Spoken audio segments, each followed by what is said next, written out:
everybody, and welcome to the latest edition of the Inworld Review, where it's the 14th of September in the year 2014. I even remembered that bit.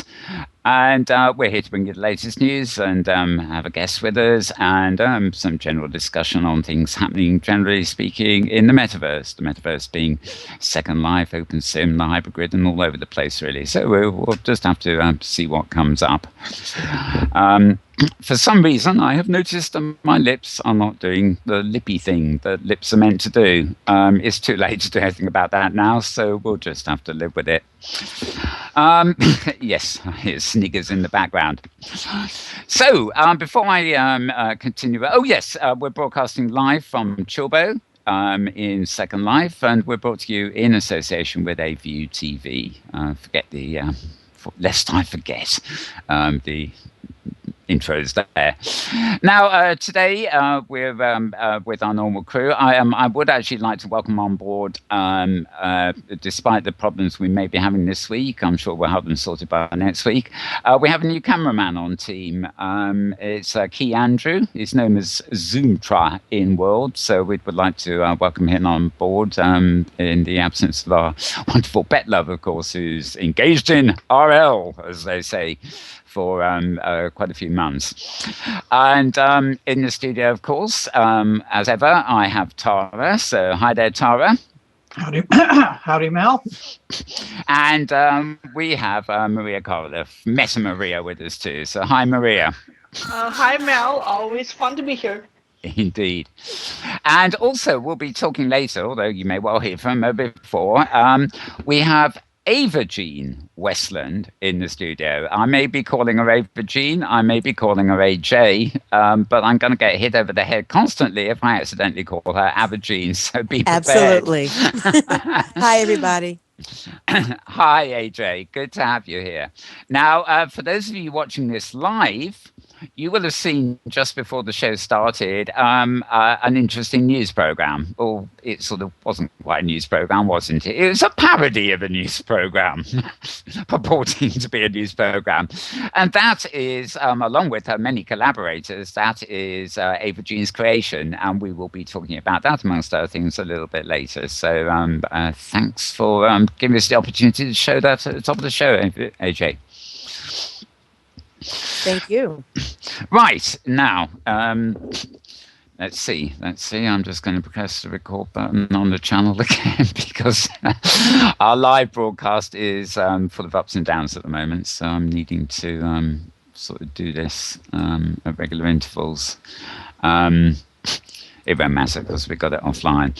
Okay, so I think we're live on the channel as well again right now. So, as through to the sort of latest headlines, or the main ones I've sort of got lying around here, very few at my point of view. I just need to open our chat window because I'm going to be copying and pasting to Tara a few links to just paste to you watching the channel. And this first one is a blog I'm not familiar with. On a regular basis anyway.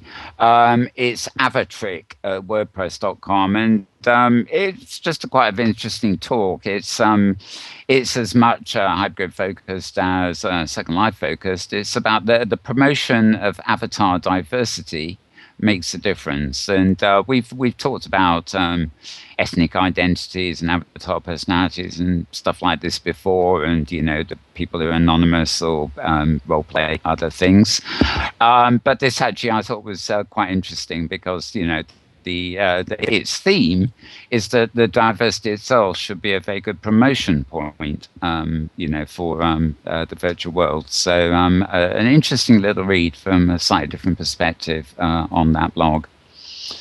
And as usual, my browser is taking forever to put a tab away.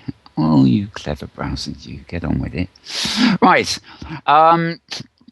Now, also in Second Life, coming up very shortly, starting on September 16th through 28th, is the 2014 Home and Garden Expo. Now, this is one of the first events of the new season for Relay for Life fundraising, since the end of August was the end of the year for them as it went into the new season. So we're working up to a huge, new, big total, so to speak.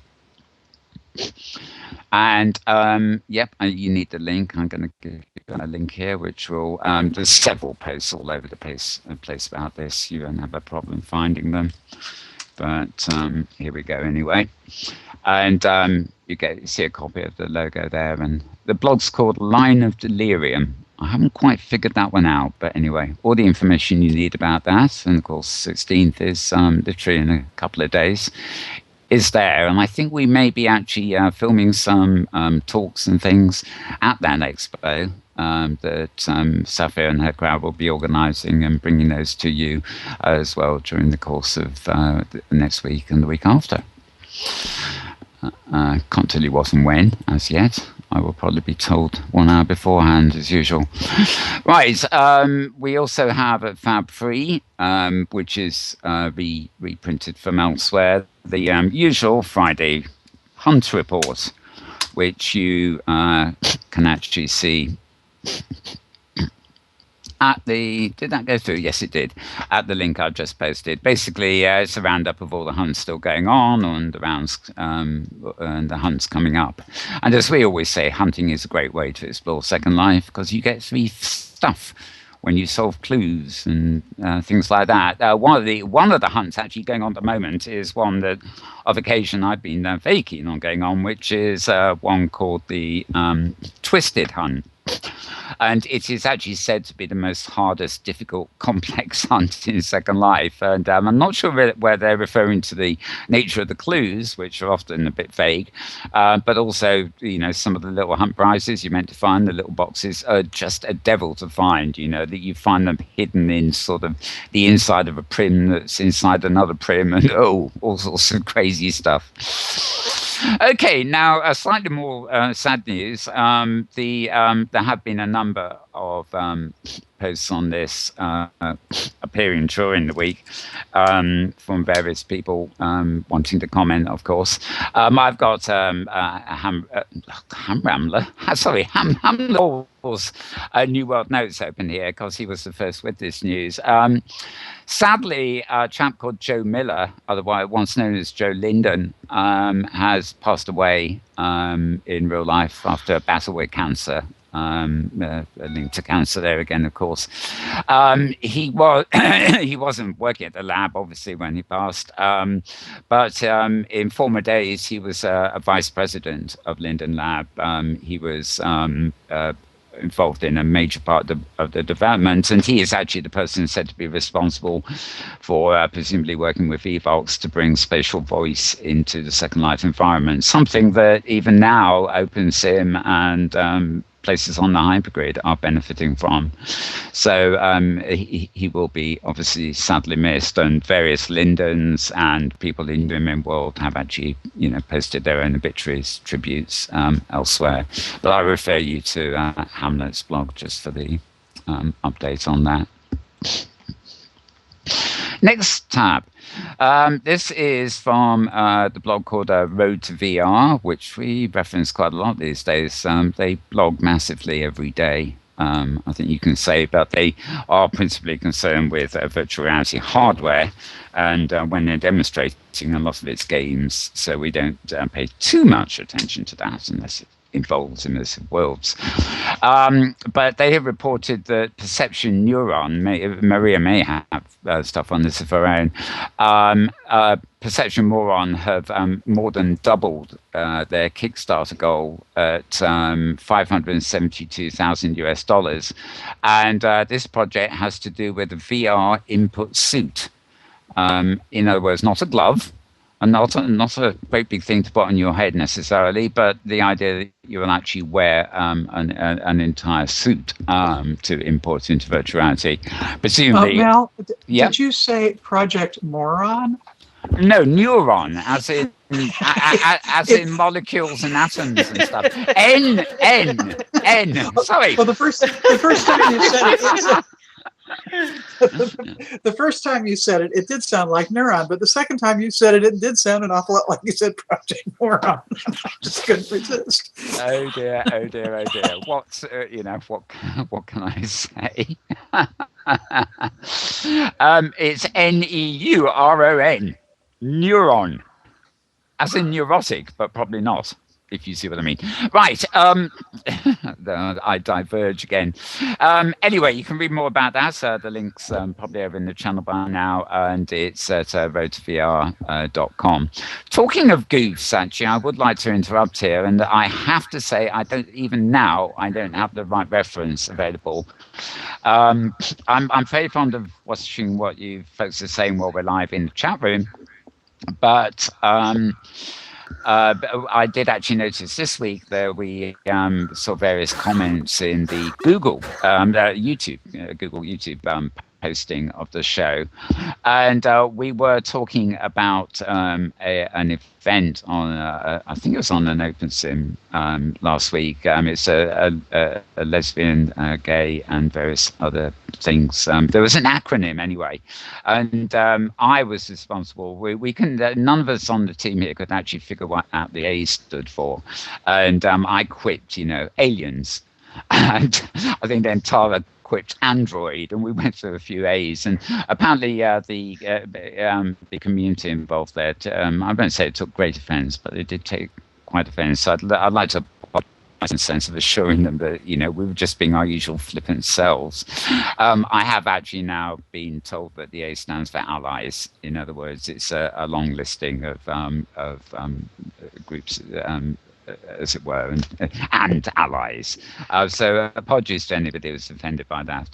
Please just assume it was us, not having the, as now, in fact, not having the paperwork in front of us, and trying to be funny, possibly at the expense of your sensitivities. So I also have another thing here, which Maria may mention too. This is simply iDreams.net, and it's a hypergrid list. This isn't connected with Maria's Hyperia. It's something completely different, but it's one of the other sort of listing techniques that people are trying to develop for destination on the hypergrid. And you can find out a bit more about this and how it works on the link I've just put in. And oh yes, back on Second Life actually, although it's in Caledonia, Sky Tower has posted this one.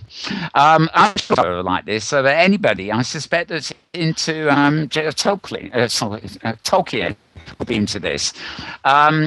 Part of the Creations for Parkinson's charity in Second Life will, on Saturday, September the 20th, from 11:30 a.m. and 4 p.m., being having an event at presented by Branwen and somewhere in World. Okay, and it's a celebration of its life in literature with selected stories from Tolkien, and the event is called, I presume there's a reason for this, Bilbo Baggins' birthday. So doesn't that sound wonderful? A birthday party for Bilbo Baggins, which is also going to raise money for Parkinson's disease. So do check that out. The post from Caledonia here, I'm pasting it through now. It's actually a post on Google+, but I imagine the link will take you to it, just like links tend to do. And finally back to, let's get on with it, browser. Right. This is to do with emotes when I get it up. Oh, yes. The link I'm about to post will actually contain an adults only warning when you get to it. So if you're not an adult, needless to say, don't go any further, because you probably do need to be adult to see what's there. Emotes a crucial element of role-playing virtual sex. Yeah, there's a lot of sex in this article, but it isn't quite the sort of, it's not about flying pink penises invading Second Life or anything whimsical like that. It is actually a sort of thing about relationships and the use of emotes and things. So it's called Second Life Adventures, but it's definitely got an X certificate, as we say here in the UK. Okay, well, that is all the things I have actively got open, and none of them came from Hypergrid Business, so that's interesting. Maybe Maria will have all new stuff for you in a minute. Oh, I'm going to throw it open to Tara for her roundup of the week, so carry on, Tara. Thank you, Mel. And any of you who are available to add to the chat in live stream, it might not be a bad idea, since what's currently actually running is last week's show. So as far as what's visible. Anyhow, well, several things. First off, just a couple of additional comments on Joe Miller's passing. There was a lovely article that NRPA did. And he served as the lab's vice president of platform and technology development from May 2006 through December of 2010.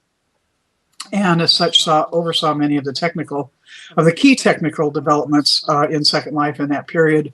Mel's obviously mentioned the Inworld psychospatial voice, but it also included moving the grid away from the traditional Black Wednesday downtimes, which any of you who've been around that long might recall that Wednesdays, the grid was always down from, I don't know what, early hour until noon, and could be guaranteed to be up and down and highly unstable the rest of the day. Anyway, for moving away from that, let's see. Yes, voice, improving the look of Second Life with the introduction of Winlight and improving the overall stability of the viewer. Throughout all this, his robotic alter ego, Joe Linden, was popular among Second Life users and not averse to meeting residents and participating in meetings. He was a keen sports fan and joined Sports Vision as vice president of engineering after leaving Linden Lab in 2010. And outside his tenure at Linden Lab, he had a wide range career in technology spanning through some 30 years, including time at Atari, Convergent, Sega America, and Sega Soft. And at the latter two, he was served as senior vice president of product development and executive vice president, CTO, and board member. So yes, very sorry to hear that news. Oculus, Oculus, we bang on Oculus and the various VR technology a lot. And an interesting little tidbit I noticed this week is that at least one report is that the commercial VR could roll out through a Google Glass type public beta program next year, limited release. This is Tech Radar reporting, following a similar strategy to the rollout of Google Glass, with a public beta intended to gauge consumer and retailer reaction prior to a full launch. Citing, quote, multiple sources with knowledge of the matter, unquote, Tech Radar reported that the release is planned for April, but may end up being pushed back into the summer. And we know about rollers on milestones, the things that often happens. Okay, let's see. Next item. Yes, an interesting in the Eat Your Vegetables segment of the geeky details around Second Life, as has been discussed several times over the last couple of months. The lab is working on trying to improve group chat, and while Tara, if I could just interrupt you, I'm going to have to go away from form here and just I basically want to Key, our cameraman, who will be monitoring this. I just want to give him a couple of, in the hope that he doesn't keep dropping, I'm just going to suggest to him two things which are highly technical. But if you change your uplink bit rate from 350 down to about 200, it won't be as good, but it might be more stable. And if you change the settings to go live automatically, that way at least, and record my live streams, that will at least mean that when you are on air, do come on and off air, the audience on the channel will be able to see you, and I won't have to pay so much attention to cueing you again and again and again. So I hope that's clear. And anyway, sorry, Tara, please continue. Oh, that's okay. Yes, if we can get a camera back on and keep it on for a bit, that would be great. Anyway, on the subject of group chat, one of the things we've talked about is one of the big issues causing the problems with group chat is that the way it's set up, every time somebody who's in a group logs in or logs out, there's a little message that goes through the group chat stuff. And so you get a big group, and pretty soon you've got a vast amount of traffic hitting the group chat that is just pings to, is this person online or not? And so they're looking at ways to remove a lot of that activity from how it impacts on group chat. But there was an interesting idea that has come up from basically it's submitted as Storm 2079, suggesting that one of the things that could be done is to add a feature that allows users to disable group chat, either on a group by group basis or across the board for any groups they're in.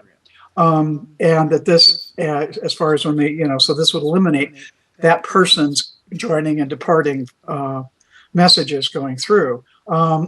So that could help reduce in terms of actual messages being sent and the volume of updates, people joining in and leaving. And that sounds like a pretty nifty idea to me. And I suspect all of us have groups we're in that we just as soon not always be party to all the chatter that goes on when we're in World. Bit of an understatement. Yeah. Okay. Now, just as a side note, Firestorm already provides a toggle for opting out of group chat, either on a group by group basis or from within the group profile floater en masse. However, be aware these options only cause the viewer to discard incoming messages. They don't actually reduce the volume of messages being sent by the chat servers. So that's a good feature for not having to deal with that if you're using a Firestorm viewer, but you're not helping group chat any when you do that, unfortunately. But I thought that was quite interesting. Let's see. Let me back up here a minute. Couple of items for Machinima folks. The Australian Parramatta City Council, as part of the Parramatta Sci-Fi Film Festival, has announced the 2014 Project Sci-Fi Competition in partnership with Screen My Shorts. It challenges filmmakers from around the globe to write, film, edit, produce, and upload to YouTube a 3 to 10 minute long film with a science fiction theme. Total prizes currently are at 5,500 Australian dollars, which is not exactly small change. It's open to both live action and machinima. Filmmakers are responsible for putting together a team, cast and crew, as well as securing equipment, locations, and costumes, etc. Each team needs to be represented by a producer. The challenge sets no limits on age or budget and welcomes all filmmakers. Films can be submitted by individuals and groups, but those wishing to participate must register with the competition by October 3rd. And I have the URL, which I'll get into chat here once I'm not talking, since I don't multitask well at all. It's particularly noteworthy that there is no charge for entries of machinima, thanks to the University of Western Australia. Other types of machinima entering in this contest will have, there's an entry fee. So anyway, so October 3rd is the deadline. And if you go to Screen My Shorts, WUFOO.com, and you may find it there, probably University of Western Australia, if you're hearing this and not seeing the links. Anyway, the link will be in chat here shortly. Let's see. Okay, let me back up here and see what I missed at the top. I covered that and that.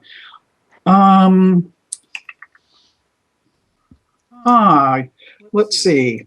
Yes, there was another small technical item that I picked up out of Hamlet's blog apropos of machinima, and that is there has been a Nalates. Yes, oops.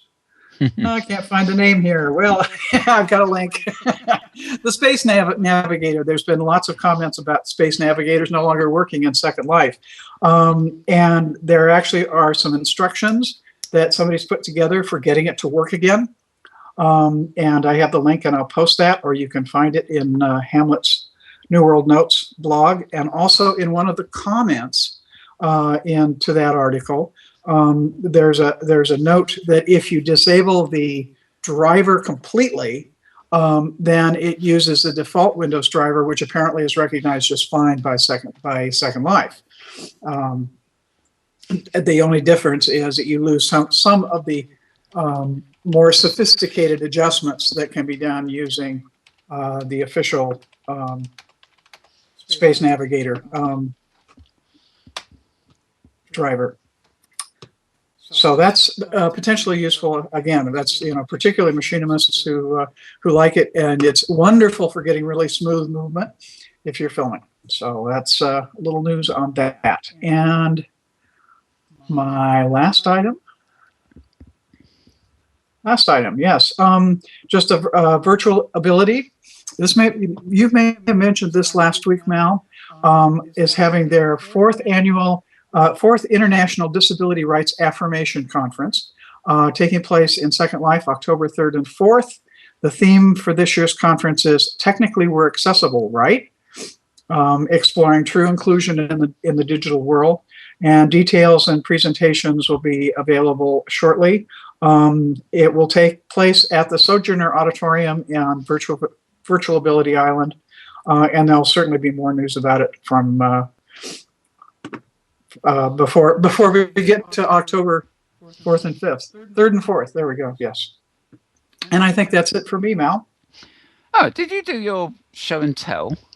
Oh, you know what? There's been so much going on that I missed show and tell. Oh, wait, it's show and tell. I forgot show and tell. Yeah, I forgot to mention that I'm sitting on yet a different monster this week. Yes, this is part 2 of the show and tell from this round of the pavilion gotcha. The big gotcha thing. Yeah. Anyway, yeah. D-Lab, who's long been one of my favorites for some really fun critters, has a series of monster chairs, and I've rezzed several more over here, and they all have multiple sit animations associated with them, and I would particularly note the monster with his mouth facing upwards, and I can just give you a clue. If you sit on that one, guess where your posterior ends up. I'm not going to try, but yes, it's too much information. You can. I'll leave these sitting out on the stage here, and somebody, if you want to come by and see and get a good laugh. Anyway, they're great fun. And next to the monsters, also mentioned last week, is the fact that there is currently a free Firestorm anniversary celebration kitty cat available, and I have mine rezzed here, and it comes with his own little bed, and I put the kitty cat the box that the Firestorm kitty cat comes in with, which uses a cake with a candle on it next to him. And this little guy is named Pocus, and I'm sure out there somewhere in the world of kitty cats, there's a Hocus to go with Pocus. But anyway, they're free.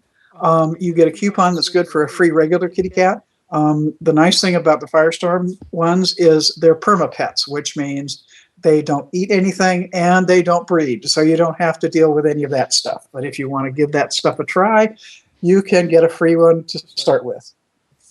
Although you'll have to find another one to breed it with if you want to do that, and you do have to feed those. So, yes, that's it on the show and tell. Okay.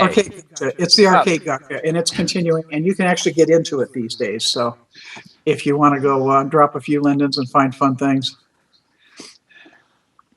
Great creativity shows up in those. Okay, well, thanks, Tara. Glad we got our show Yes, done thank you. in. Yes, thank you for the reminder. Well, actually, I'm sitting here running our backup camera at the same time, and I thought, hang on, I never got round to panning to them, and then I realised you hadn't even spoken about them. So that was that was our big answer, right? Okay. I do apologise to live viewers, by the way. We are dropping in and dropping out, as you can tell, but our recording should be absolutely fine, despite the fact that my lips ain't moving. Boo-hoo. Anyway, something I don't have the link for, unfortunately, but I did meant to mention. I was reading in the blogs, I think it was yesterday, via Scoop It or somewhere, that I think it may be Royal Caledonian Shipping or something like that. They do cruise ships, and I don't know what the prices are, so I don't even want to know what the prices are. But they are they're kitting out a cruise ship that when what you do, you book a package holiday and they take you cruising all around the world or wherever they want to go. But apparently this has been promoted as a super high-tech cruise ship, and it includes, for example, virtual balconies. Apparently you can sit in contraptions and get virtual views of things, and obviously it works with mobiles and all the rest of the tech that you might have with you, but it's actually kitted out with some specific things which include virtual environments, which I thought was anecdotally an interesting sort of thing. Don't have the link, but I'm sure you can find it somehow, somewhere. Anyway, yeah, I was just about to say, over to Maria. So I just posted it. It's the Virtual Caribbean. Royal Caribbean, the world's first smart ship with virtual balconies. That does look cool. Yeah, it does indeed. Okay, well, I was about to head on over to you anyway for your latest take on things. All right. So it's been a slow week over for me on Hypergrid Business. Combination of working on my day job, putting together stats for this week's the stats report, which is coming out tomorrow, and getting some new writers, some new interns trained and onboarded. Yay! And also not that much. I don't think has been going on this week. The big story is still that OS Grid is still down. It went down on August 14th, so it's been nearly a month that it's been down. They posted an update. They hired a recovery firm. It's actually a month. It's the 14th today.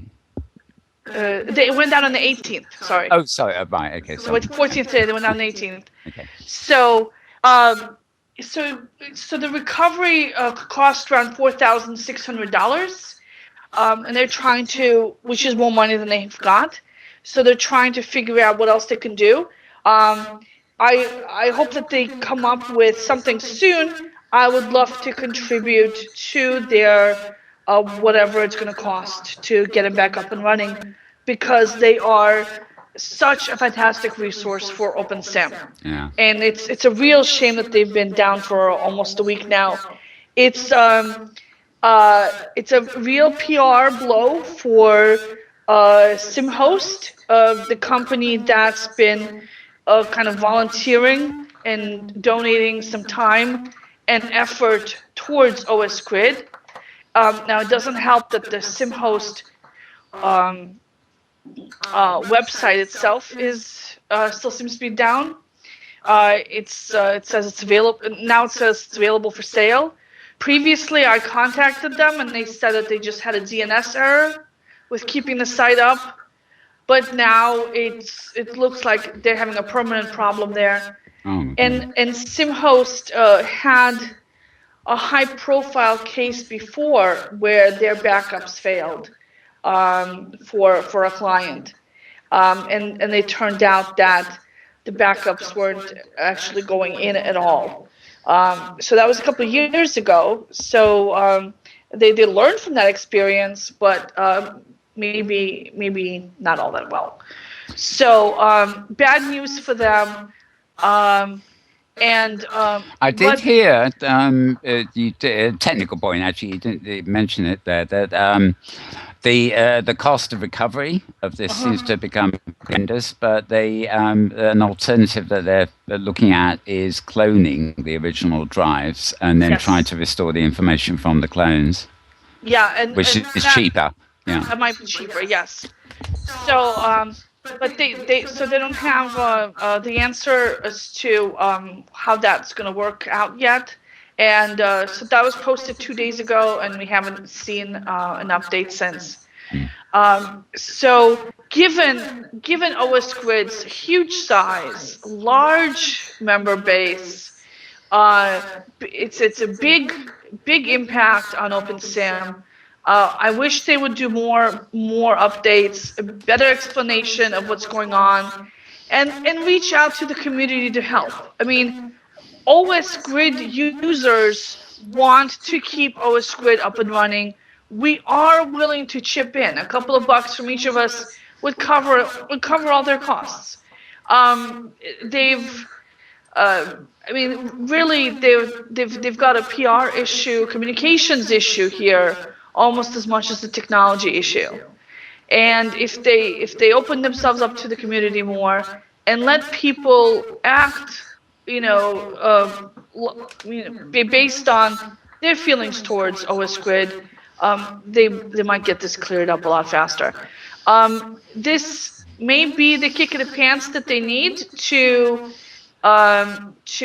make some changes on the leadership side, at the very least about the community management and their outreach, because that's where they've been lagging behind quite a bit, as well, obviously on the technology side. I mean, there's no reason why a grid that size should not have failover backups that just switch right in when the main stuff goes down, because the main stuff will go down.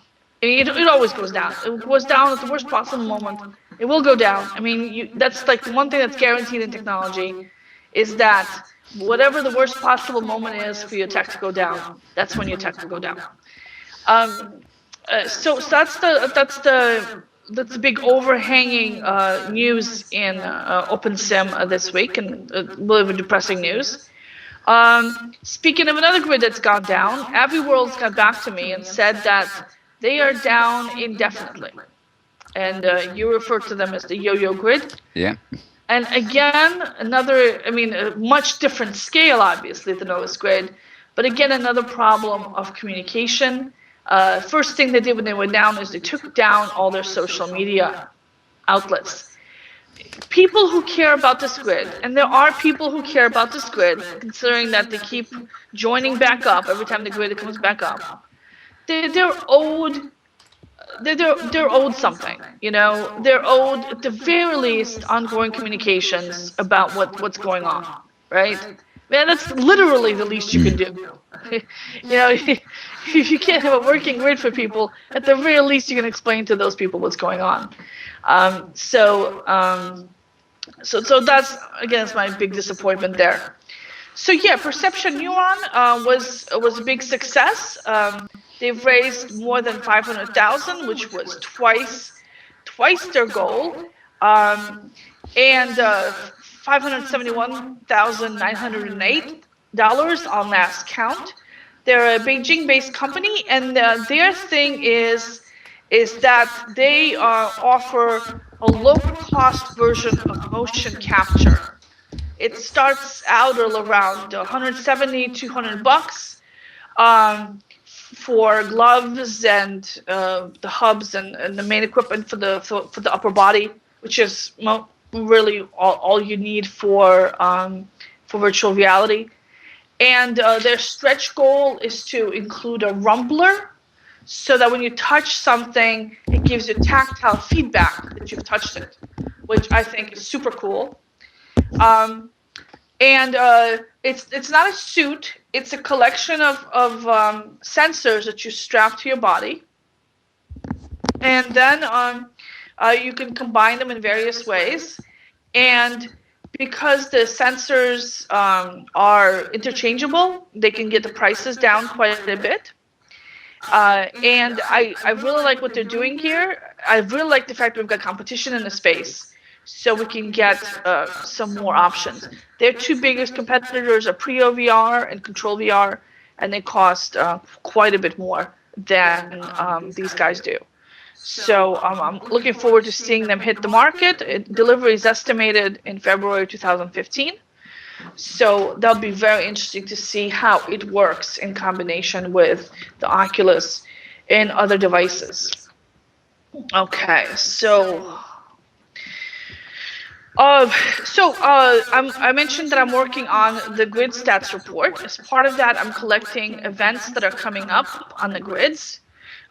One event that's coming up is Metropolis is going to hold its Metroberfest, and that starts on September 20th. So if you guys are interested in the Oktoberfest celebrations, mark that on your calendar. And of course, it's Hypergrid enabled. Another big Hypergrid enabled event is the next Tangle Grid Expo. September 27th is the Watercraft Expo. And Watercraft are huge in OpenSim because we can afford cheap, wide open mega regions and bare regions with as much water as we want to sail in. So that should be a very interesting thing to visit. That starts September 27th and goes to October 5th. And they've also added a new gallery feature to their Exposition Park region with that promotes past and present expos. So I thought that was pretty cool. So if you stop by between expos, you can do that. You can visit that. Okay, so the only other grid news that I've got, major grid news that I've got so far is Virtual Highway is rolling out VAR regions, and they charge $90 for a 4-region VAR region, which sounds high compared to the open grids, but you have to compare it to the closed commercial grids, where a typical region, like a 50,000 prim region, typically costs 50 or $60. That's 50. So when you consider it that way, it becomes a bargain, because 4 regions at $90, that's around $22 a region, and 40,000 prims divided by 4, that's 10,000 prims each. So it's not a bad deal for a commercial grid. And you get VAR regions, so no border crossings. So that's nice. The big VR event coming up soon, that's not related to OpenSim, is the Oculus Connect, the Proto Awards, and the TechCrunch Virtual Reality Meetup in LA. All begin on September 19th, so end of this week. So if you're in Los Angeles, lots of stuff there going on, and I wish I could be there to join you guys, or those guys. Or whichever. It's always the way, you pick a date and suddenly everything's happening at the same time. But well, there's a reason those things are happening at the same time, is to take advantage of it. So Proto Awards is actually across the street from Oculus Connect. Oh, okay. Fair yeah, so they're kind of bootstrapping on attaching themselves to this big event. So the other Oculus news is, first of all, the number of Oculus games and stuff that's coming out is just insane, and it's exploding, and it's really cool. So I'm really enjoying that. And there's rumors that the Oculus beta consumer version will be out next summer, and that they're planning to price it low, like around $200 or so. That would be very exciting, and I really, really want to see that. That compares to the Samsung Gear VR, and Samsung has had its presentation of its device, which apparently is going to cost around $250, and works in conjunction with the Galaxy Note. And the Galaxy Note is not a cheap phone, so I think it costs around $800 new. Or you can get it for less if you have a plan that you're paying for. But if you have a Galaxy Note, then would you buy the Gear VR headset for $250, or one of the cheaper ones for like around $50. I'd go for one of the cheaper ones. The Google Cardboard devices, maybe a slightly more expensive version made out of plastic. So if it rains, it won't be destroyed. That's the point. Yeah. Somebody squirts you with a water gun. It never occurred to me about being asked with one of the headsets in the rain. That's a whole different ballgame, isn't it? Yeah. But if I have an expensive Android phone, I can have one of these Google Cardboard headsets, maybe a plasticky one for around $50. And it has the little controllers built in, so it knows when the phone's in the headset, and there's a little button you can push for interactivity. So already you've got interactivity in the headset, and it knows when it's there. So that's pretty good functionality, and it's compatible with all the Google Cardboard apps and infrastructure to turn stuff into virtual reality. The one reason why you might want to pay for the Gear VR is that it's got some Oculus development at the back end. Oculus has been working in conjunction with Samsung to develop applications for this, or a framework for applications for this. And they say they'll be working with other device manufacturers in the future as well. So it looks like we've got three major competing approaches to VR. We've got the game face all-in-one system and other very super high-end systems off to one side. Then we've got the peripheral ones like the Morpheus from Sony and the Oculus that plugs into your PlayStation or your computer, respectively. And you have these ones that you put the mobile phone into, the phone cases. And of the latter two, you've got the Facebook Oculus approach, and you have the Google side of it. With the Google side of it, looks like it's going to be cheaper and quicker because you can already buy all the Google stuff now. And the Oculus Facebook stuff looks like it's going to be better but more expensive and maybe proprietary. So it'll be interesting to see how everything shakes out. Very interested, especially if Facebook's going to subsidize their devices to get them into people's hands. But of course, Google is also in effect subsidizing them by giving away all the software as open source for free, and giving away the layout to the Google Cardboard for free, the 3D aspects of it, so people can make their own copies of it. I guess, in an uncertain future, the obvious thing is to go for the cheaper items, isn't it, till you're familiar with them, and then maybe invest later in, the more expensive items. If you're a developer, you probably want to buy all of it. Yeah, well, of course, yeah, but they're them, aren't they? Right. But I'm thinking back to the iPhone era or the iPod era, where you would buy the Apple devices because they were more usable. And then maybe later you switch to Android when they caught up. So right now, that could be a consideration. If the cheap devices make you sick, maybe there's a reason there to start out with the expensive devices and then wait for the cheaper ones to get good enough that they don't make you sick anymore. Because the thing about the nausea is the faster the processing in there, the faster the image responds to where you're looking, the more realistic it feels, the more it feels like you're naturally looking somewhere and you're seeing what you're supposed to be seeing, and the less nausea you feel. So when you have an underpowered mobile phone that's slower than maybe a desktop computer or a console, then you're going to feel sicker with it. Or you're not going to have as much interactivity with it. So we'll see, because a lot of people run old desktops that are really slow, that are going to make you sick anyway. I was just thinking, actually, there's a clear divide there anyway, isn't it? Because most of the cheap items are, the idea is you slot in an iPad, an iPod, or an Android pod or something. Whereas things like Oculus, they've got a ready-made market on the desktop. Right. Things like Second Life here, where we're filming, couldn't possibly be, as yet at least, on the iPhone or whatever. So, you have to opt for the more expensive VR to use it.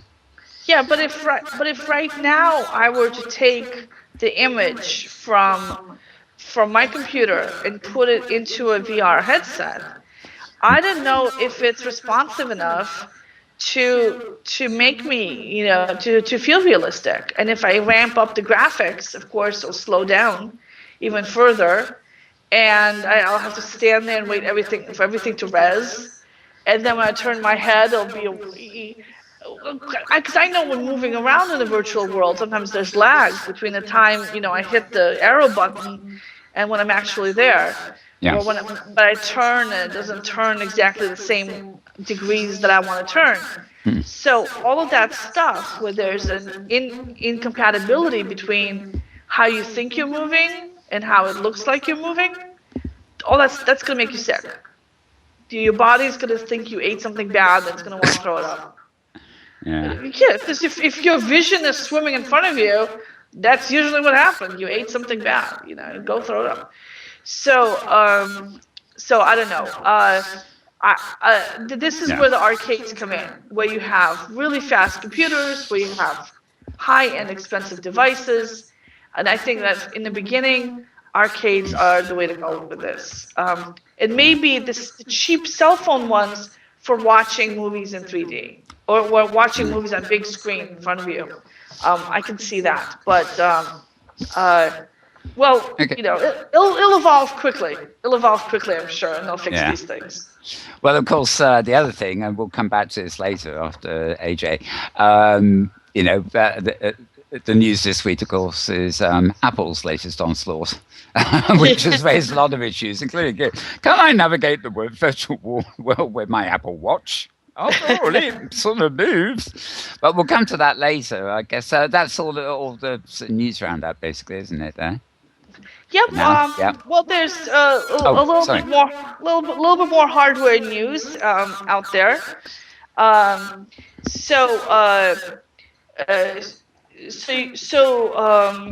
Leapbook is releasing a new sensor called a Dragonfly sensor.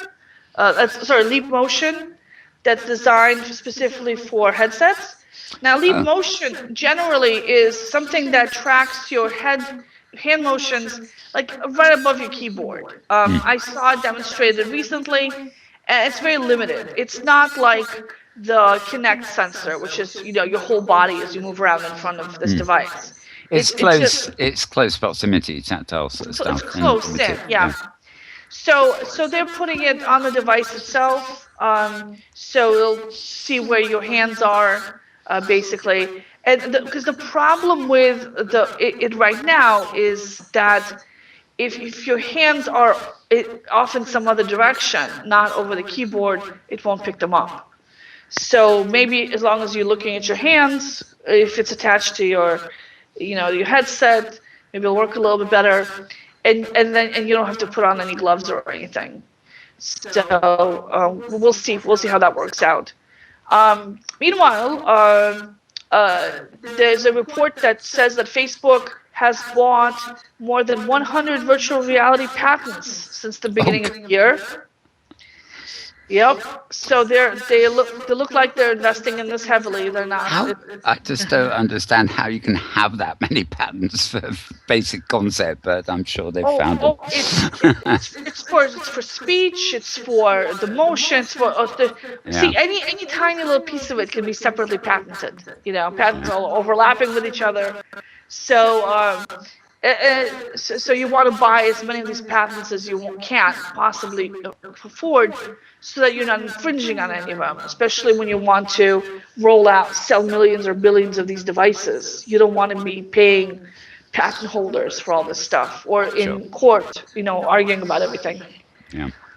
They've also paid out $25,000 to a hacker who found a security flaw in the Oculus. So they patched the flaw as well. So I'm glad that they're putting their money, into security as well.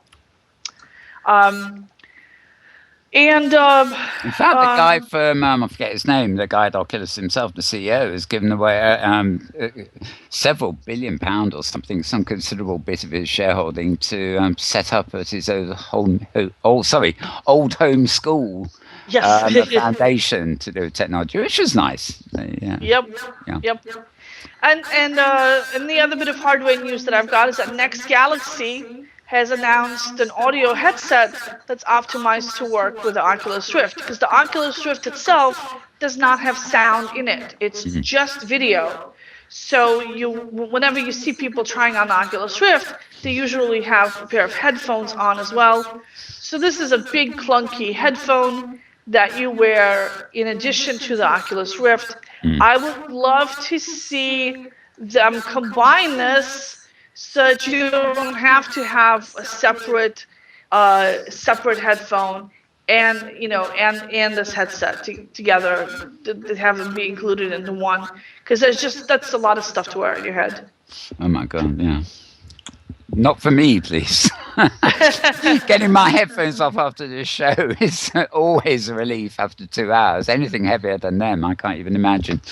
Yes. He donated $31 million to build a virtual reality lab. That was Brendan Iribe, the Oculus CEO, at UMD, University of which university? Here it is, pulling up. I don't know. Anyway, so it's at some university. Yeah. I think in DC. Okay, fair enough. I'll just say hi to Joel Foner, who's joined in the channel chat. I don't think he's coming in. He's got lousy Wi-Fi. But hi, Joel. Yeah, University of Maryland, yeah. Iribe actually dropped out his freshman year to become an entrepreneur. But so they're going to be using the money for artificial intelligence, virtual reality, augmented reality, computer vision, robotics, all cool stuff that I'm totally in favor of. Yeah. Yes. Yeah. I mentioned earlier all the cool stuff, all the cool apps coming out for the Oculus Rift. Matrix VR. Remember the movie The Matrix? Oh yes. Yeah. Who can't? Doesn't. So you can now experience that with the DK2, and it looks really cool. It has several scenes from the video game that came out in 2005, The Matrix: Path of Neo. So you can actually go inside pieces of that game. So I love The Matrix, and I think that'd be really cool. I'd love to try that out. But on an empty stomach. I learned my lesson with the last set of demos I was at. I told you about that, right? A couple of weeks back. Did you? I was trying out the DK2, and the thing about the Oculus Rift and virtual reality is that the closer it is to what your body's doing, the happier you will feel. More different it is from what your body's doing, the worse you'll feel. So ideally, you want to have driving games or games where you're in a cockpit of an airplane. So your body is physically sitting still in your chair, your hands are in a fixed position, and everything outside is moving, but that's okay because you're used to sitting in vehicles where you feel like you're sitting still, where everything outside is moving, because we spend so much time driving and flying and stuff. So we're kind of used to that. And so VR that mimics that works very well. VR where you're running around and swimming and flying and jumping while your body's sitting still in a chair, not so good. So I tried out an experience where I was swimming with the sharks, which was so awesome. It was so awesome. I could not get enough of it, except every second I would feel worse and worse. And I'm like, I want just a little bit more of this. But, oh my God, I feel so bad. But I want a little bit more. But I'm feeling so bad. So yeah, that's something that I would want to try out in an arcade a little bit at a time until my body gets used to the experience. Meanwhile, cockpits and driving games is what I recommend. I think I prefer the idea of dolphins to sharks, to be honest. Just in terms of resonance, I'd feel more comfortable with dolphins and even virtual sharks. I think I'd be a bit apprehensive about what I was doing. It was scary. It was scary. I saw the shark coming at me. I was so scared. I couldn't wait to get out. You really do feel you're there. It's so all engrossing. I mean, you look around, you're actually inside this place where you're in the water. Your hands are moving in front of you. You actually feel like you're there. I was thinking, during the week, in fact, I was musing on the new 360D cameras, and these Hollywood companies, saying they're going to make surround vision movies, basically. The ways they would have to encapsulate the filming in a kind of dome of some sort, so the crew are always monitoring outside the film area and stuff like that. And it suddenly occurred to me from a storytelling perspective, we're so used to focusing not necessarily on action, but even the characters on the screen. The camera always moves up or far away depending on what's being portrayed. And I suddenly thought, there are real challenges to doing that cinematically, because you can't, you're still going to be telling a story. You're still going to have to focus on something, and I find it very difficult to conceive from a storyteller's perspective, if you like, how on earth to cope with telling a story in a 360 environment, because like you say with the first person thing of the cockpit or the car, it's very easy to anchor yourself there and engage with what's going on. But if your engagement is dependent on all these multiple views, it could be very disorientating. So I look forward to seeing the first 360 cinema disaster, where oops, we didn't think about that bit. Well, one that I've seen that takes this is an opera that was filmed for the Oculus 3D, and basically you're on a ride. You're like on this boat that goes through. So you're sitting down, going back to sitting in place. You're sitting in place, and then you can look around as you travel through this space. So it's not necessarily a very plot-driven kind of experience, as much as a visual experience. So I could definitely see nature documentaries being told this way, where you're on a boat or in a car or something, you're driving through here, and there's a narrator or a tour guide pointing things out to you, and you look there, and yes, you see it, and you look over there, and you look, so it's like a tour, like a canned tour kind of experience. And also for tourism, visual tourism as well. It's a perfect canned tour.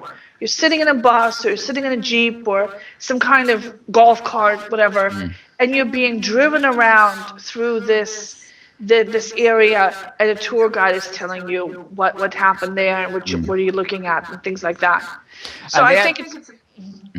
So actually, I've suddenly brought to mind, Tara and I went to see the adaptation of Paradise Lost in Second Life.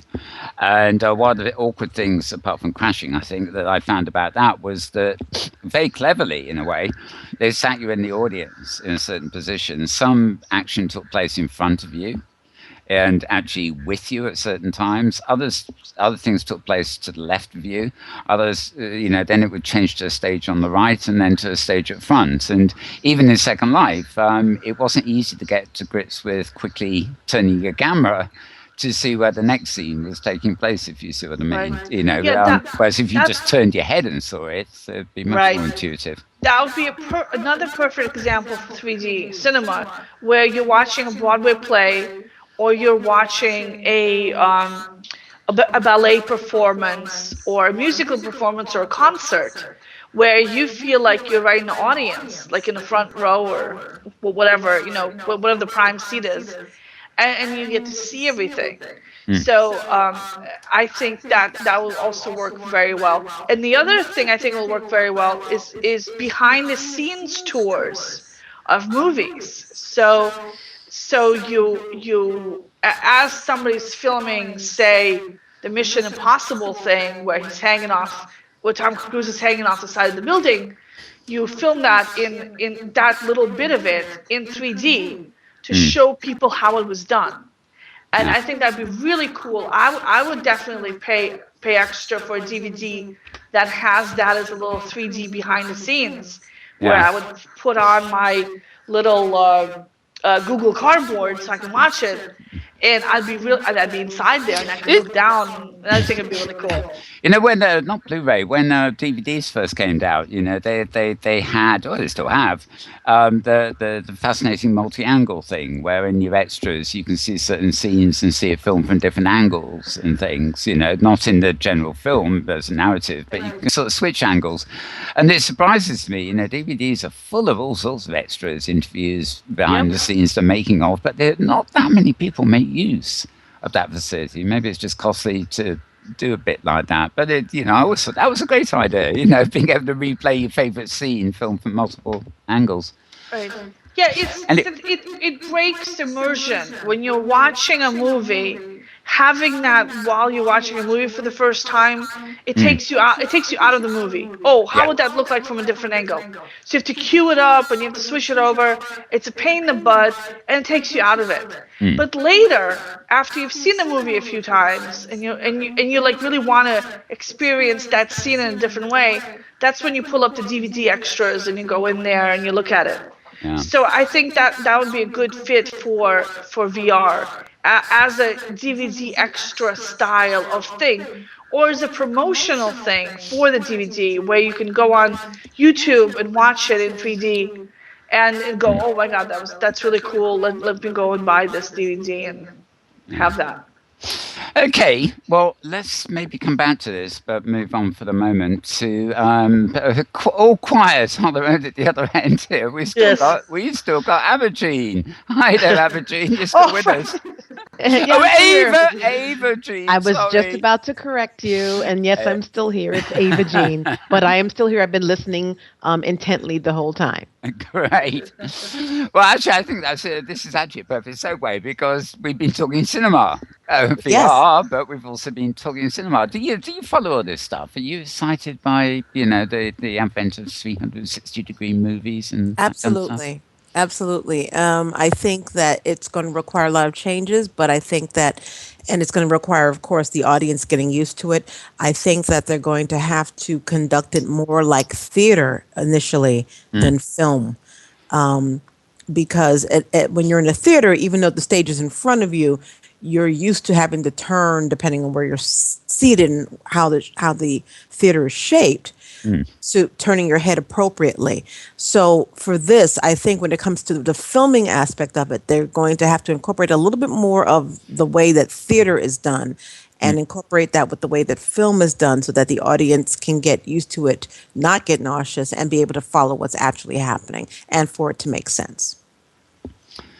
I'm inclined to agree there, and I guess I'm not putting my foot in it by saying, of course, you're an actress in the organic world, aren't you?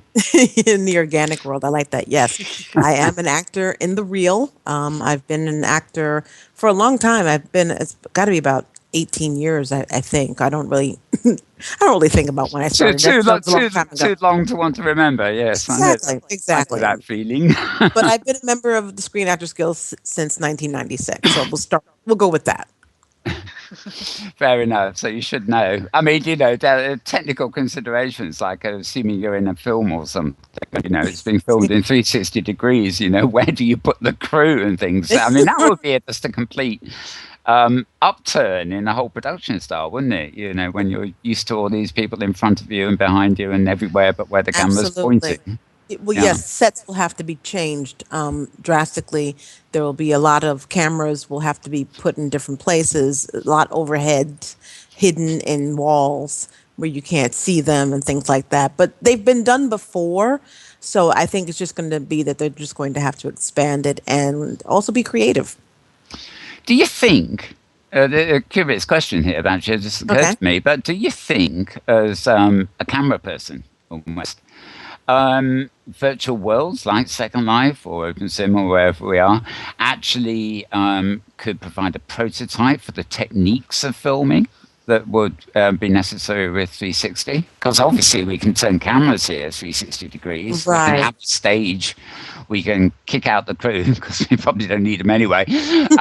We can move the cameras around that way. We could quite possibly develop techniques in the surround aspect of storytelling that would be a template for, style of future movies. In part, I think in part, yes, but because we can literally fall through the floor. Oh yeah, well. or soar in the air above. Mm. And you can't do that in real. I mean, you could, but who would want to? I mean, the process of doing that would be insane. There are certain aspects of virtual worlds that would be able to be incorporated in real life, but I think that's quite limited because we can do so much more physically in the virtual world. True. So I think in terms of camera angles, I think there you might be able to learn from virtual worlds. I think really it's just going to be kind of just testing it out and seeing what works and what doesn't. But I'm quite sure that in the real world, the people out there, the directors, the cinematographers, the crew, the grips, they will come up with amazing ways to do it. I guarantee it. It may take a while, and the first few steps will probably be very bumpy. But I think within a year, they'll come up with solutions for it. Absolutely. I think, long term, I mean, we don't know how this pan out. So I tend to think of it could almost be a revival for what we now call cinema, because it's a completely different thing where people have, DVDs, Blu-rays at home and watch cinema at home. And they still go out to cinemas for the, new releases or, the big thing they're looking forward to and the social thing. It's still, cinema has always been about the looking forward thing to the experience. And looking forward to the screen for the narrative. Yes. Even in the 60s, they had Cinerama with Sound of Music and My Fair Lady and stuff, and it was shown on these curved screens that weren't fully 180 degrees, but they were wide and they involved 3 projectors. But that sort of faded out after a while. Yes. So how often? And also how often did you really want to look? Stretch your neck to the left and the right to see what's going on where the action actually isn't happening, if you see what I mean. Exactly. But I wondered if in the future we might see something like, if you can imagine not a geodesic dome, just a dome, instead of a cinema, you'd have a dome building. They do that with museums and planetariums. Why not? Yeah, the dome would be equipped with sort of sensors and things, and the projection system, probably a more video sort of not using projectors, would encompass the whole dome. So you'd have sky above, and you'd have everything up to about the ground, and you'd be in some kind of seating arrangement where you can look around at what's going on. And the focal aspect of whatever I was about to say performance, but the film, whatever we're going to call it, is sort of central. So you can sort of look at the center and then move around. That dome structure with the appropriate sensors could actually be a building template, as it were, to replace cinema. They'll probably use planetariums as a guide because they've been doing it for years. Yeah, we got a model there, of course, haven't we? So fascinating. Well, let me move on to something specific because, as I said at the top of the show, those of our audience who are watching live, if we got any left after the ups and downs we've been having, which is actually our stream, by the way, seems to be very stable now. It's looking very good, so great. I did mention, of course, at the top of the show before we went live, we did actually show Virtually News, the first episode of your thing thing, he says, forgive me. You premiered last night over at the LEA in Second Life. And it's fascinating because, of course, when it comes on, in the tradition of, NBC News and things like that, people probably looked at it and thought, oh, they've got an extra animated news section. And then, of course, if they were listening, they would have realized, well, not quite. Because, the delight of this is it's a parody. You've taken the elements of the idea of a newsroom, and news reporters, and done it virtually, but also the storytelling in it is a complete parody. Yes. I must admit, there's the bit where you switched over near the end, and sort of you showed what was sort of like well, not a trailer. I don't know what the word is, but that too was a parody. Oh, the infomercial. Yeah, the infomercial. Yes. And it had a really nice way of sort of keying in on sort of the obvious things, like the subtext that I'm always thinking about. I don't watch TV much, but how TV is a propaganda machine. Yes. A lot of what we think is entertainment is propaganda, be it for our consumer tendencies or even political messages. Sometimes it's not so much. It's not overt because it's not what's put in that's the problem. It's what they deliberately left out. That's so true. And I sort of thought that I sensed that you didn't go into that too deeply, but there was a sort of sense about what you'd filmed there, which was sort of not just parodying what was, but was sort of hinting at the problems with what was underneath the surface. Yes, I did. But it's strange, especially the infomercial part, is not that far removed from reality. I watched a lot of infomercials before I shot that. And there are some insane infomercials that were dead serious. They were deadly serious with what they were trying to sell and what they were saying. But when you watch it, you're like, this is ridiculous. This is absolutely insane. But they were trying to sell something. And so what you saw me create actually is not that far removed from some of the crazy infomercials that actually exist out there. You'd be surprised.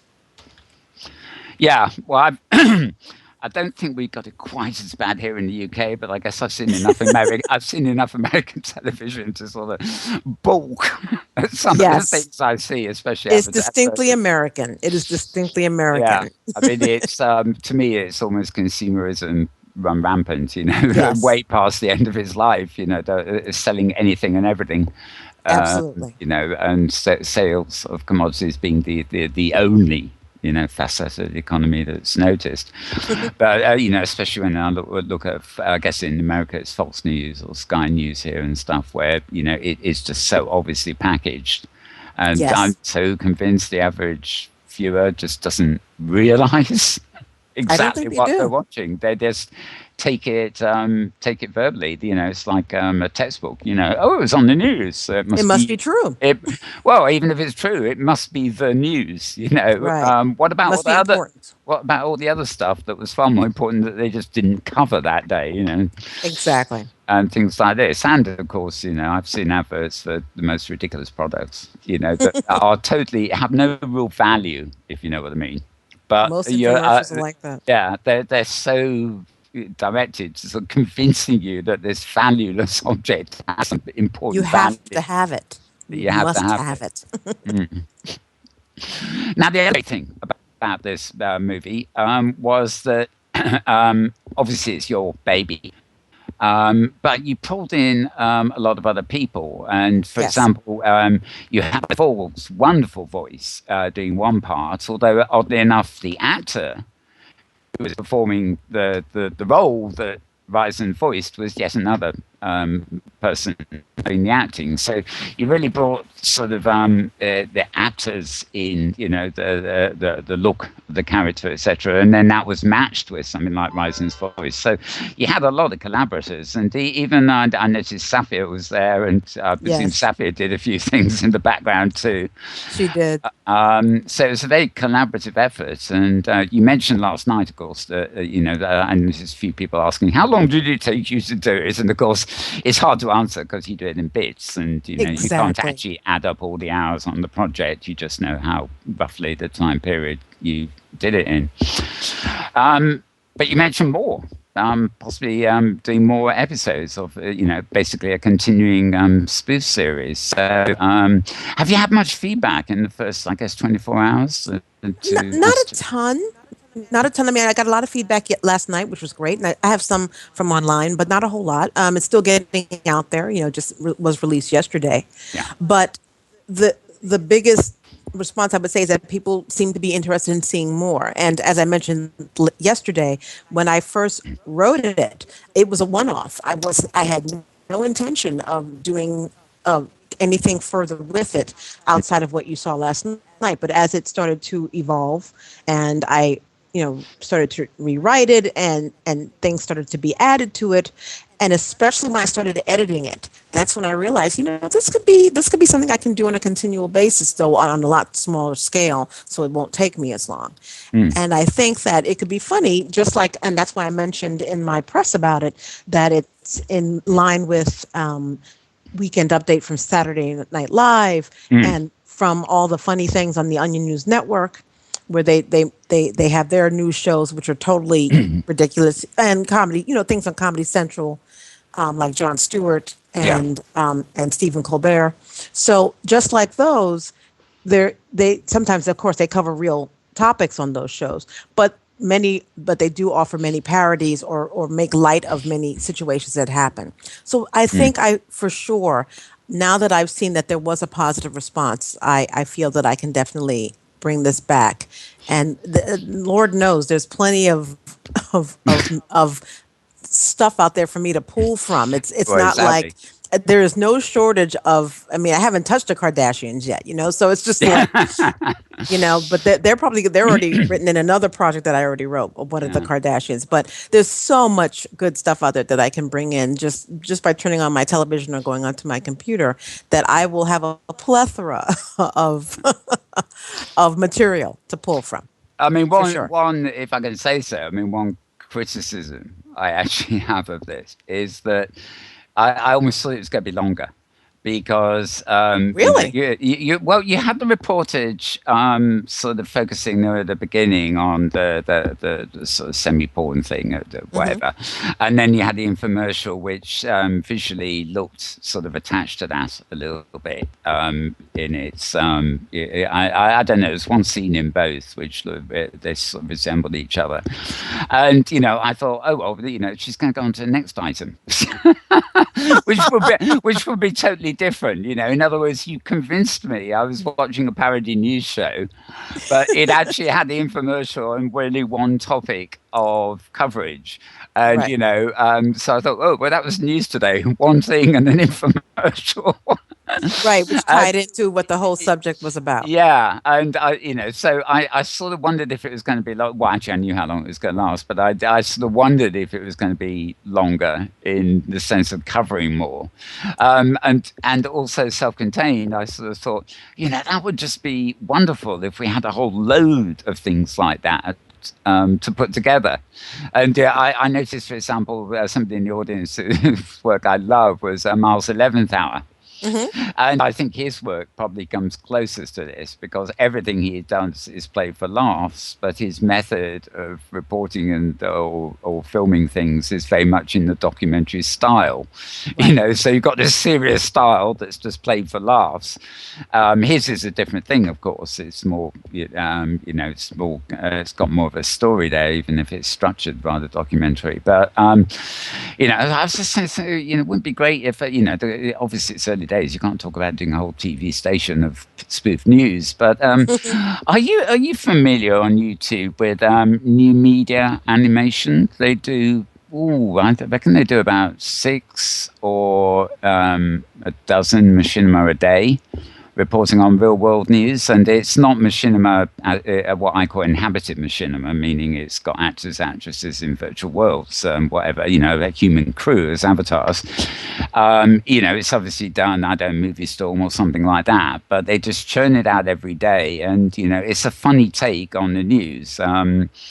It's not parody like you did. It's have you seen these ones I'm talking about? No, I'm good. I'm definitely going to have to. I'll have to give you a link. Yeah, they've got a whole YouTube channel, so they churn it out by the day. I think they're in South Korea, Animation House there, but they've obviously got the kit on standby and love churning it out every day. But they'll report on the serious news, like a terror attack by terrorists in Afghanistan or somewhere, and somebody or other killed. But they approach it really. Humorous would be the wrong word, because it's if it's serious topics, they cover it seriously. But they kind of just jump at the chance to ridicule things. If even in the serious news, if there is something that they can ridicule, they'll get very, they'll quote a politician as having says something about an incident that is real, and they'll take the quotation slightly out of context to sort of ridicule the politician, not the event that they're reporting on. So I'll give you some links to that, but that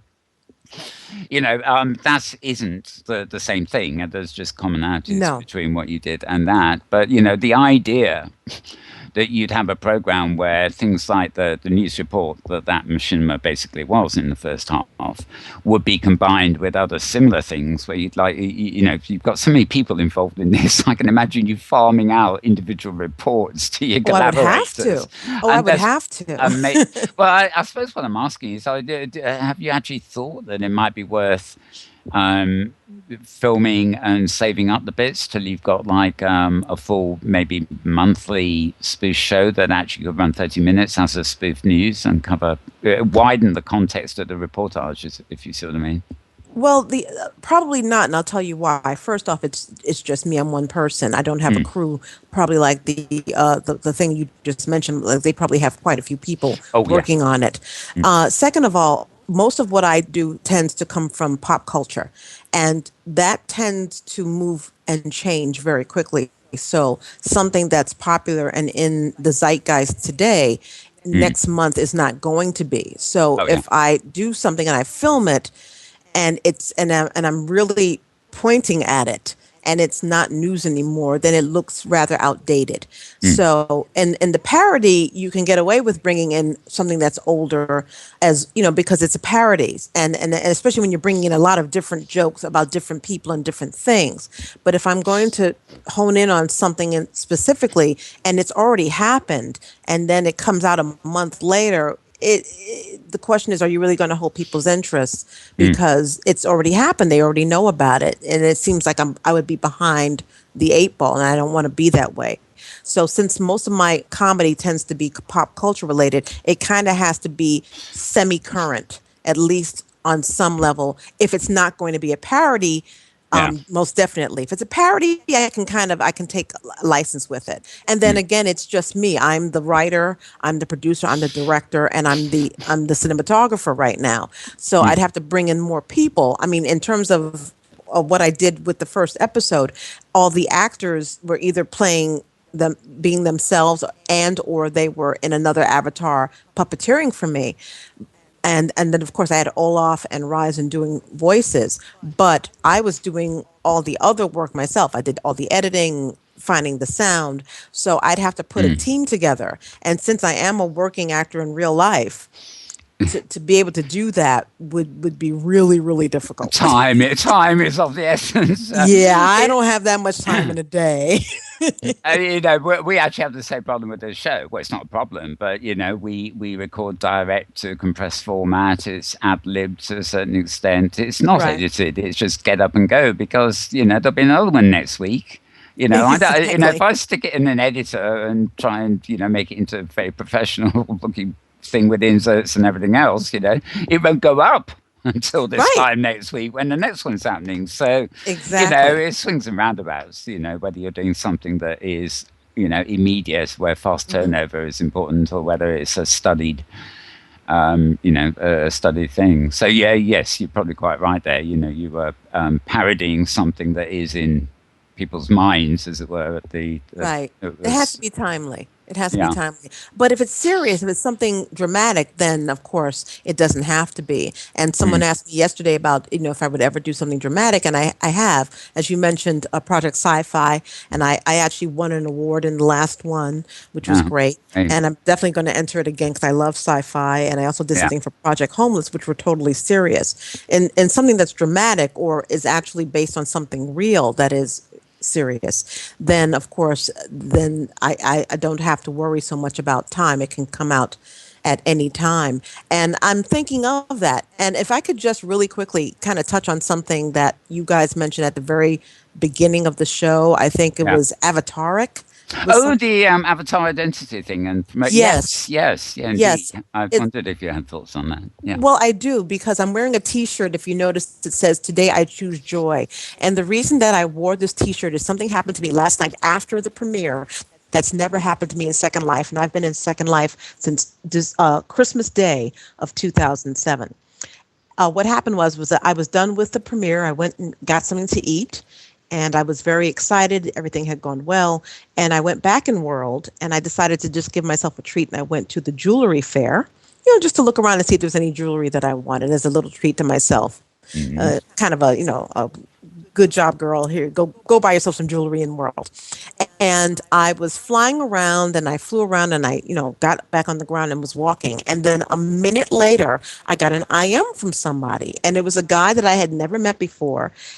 And he said the most racist thing. I haven't heard that kind of racist comment in my life, and I can't tell you how long. And he thought it was funny, and I actually sat at my desk for about a full minute with my jaw on the desk because I couldn't believe this guy had just pretty much what he was saying was in a very derogatory way, using very bad things that you call black people, including the N-word at the end of it.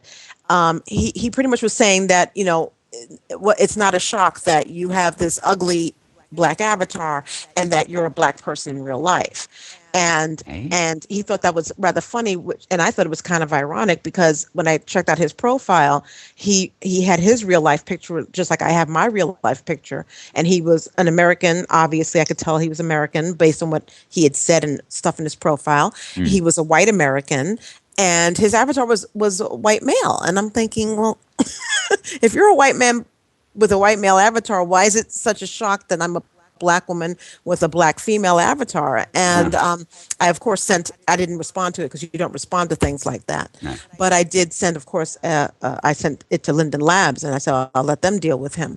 But I was shocked. That was the first time in my 7 years of being in Second Life that I had experienced racism, which to me, racism is stupid anyway, but in Second Life, it's absolutely ridiculous. So I can't wait to read this article about Avataric and about how people identify, and would they let them know, about do people identify with a certain race, or would they disclose their race?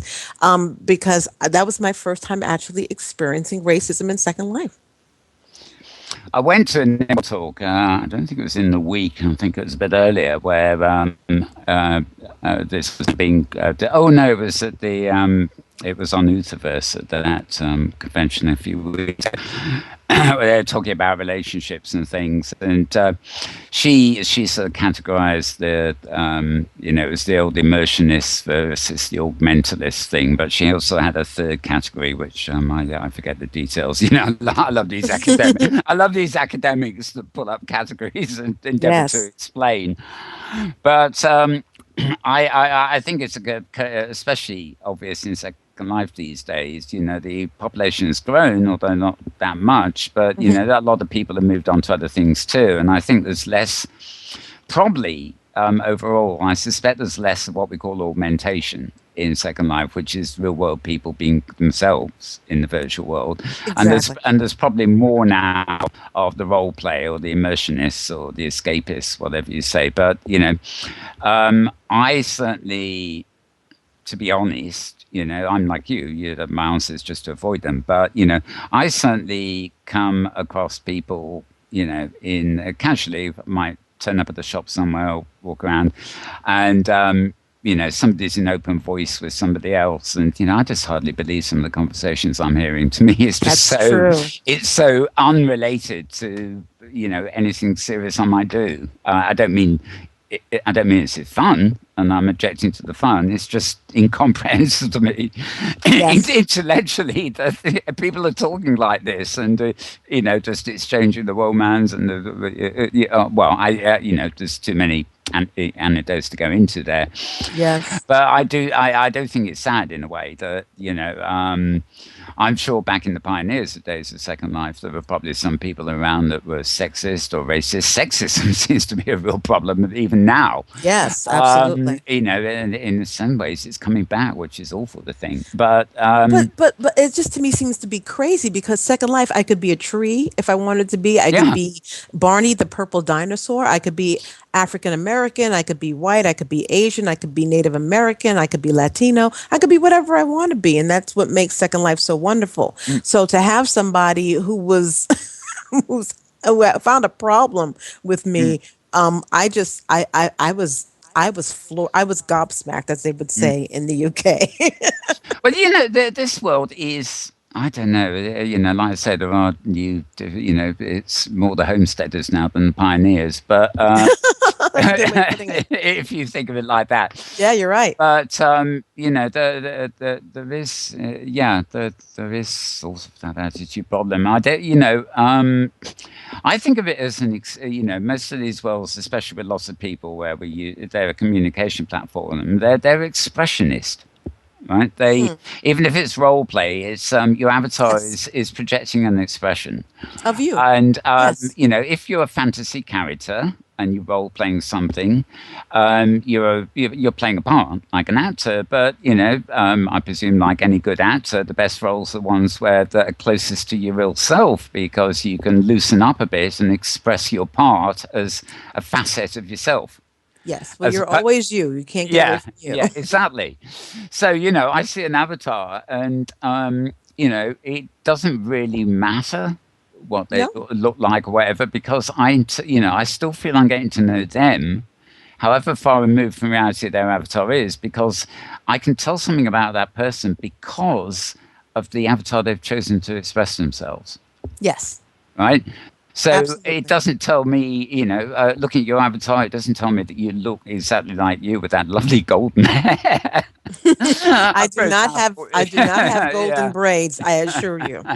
Oh, they're lovely, I must say. Thank you. But you've created an impression on me with your avatar. That is the point, and it's an impression I have that is distinctly of you. Right. You could be a furry little teddy bear, and that would also create an impression about you. I wander around on the grid half the time as a tiny little pussycat. And I just love being a pussycat. It's very low lag, and it's ideal for doing camera work. Nobody can see me. And if I accidentally am sitting on the stage, who cares about that I'm a pussycat? Right. And also all the role plays, there isn't a civilization or a role play sim I can go to where they don't have pussycats in one form or another. They're part of life, so. And not only that, you don't have to be wearing a costume. Beyond that's your avatar. Yeah, indeed. You could be naked. As a kitty cat. As the other ladies who are on the panel here will attest, I'm not very good at doing my virtual laundry. In 6 months' time, I may remember to change costumes for the show. Oh my God, I couldn't live without changing my clothes at least multiple times a week, sometimes a day. I couldn't survive an SL otherwise. But I'm a shopaholic in Second Life, so.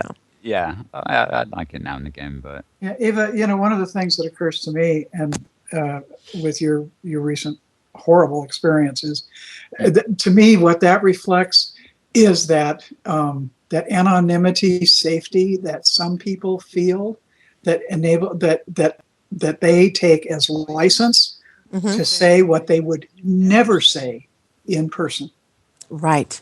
That you see on the web commonly, the flame wars, the trolls, the all those sorts of things that go on in text, and have always gone on in text. Yes. And there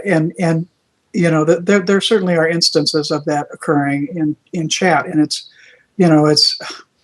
truly that's the sort of person I would kind of like to take up beside the ears and say, hey, come on, wake up. You're dealing with a real human on the other end of that, on the other side of that avatar. Right. Let's grow up and be a big boy and just put your big boy off. pants on. Yeah, put your big boy pants on. Come on, let's just grow up. Yeah. Grow up. Come on.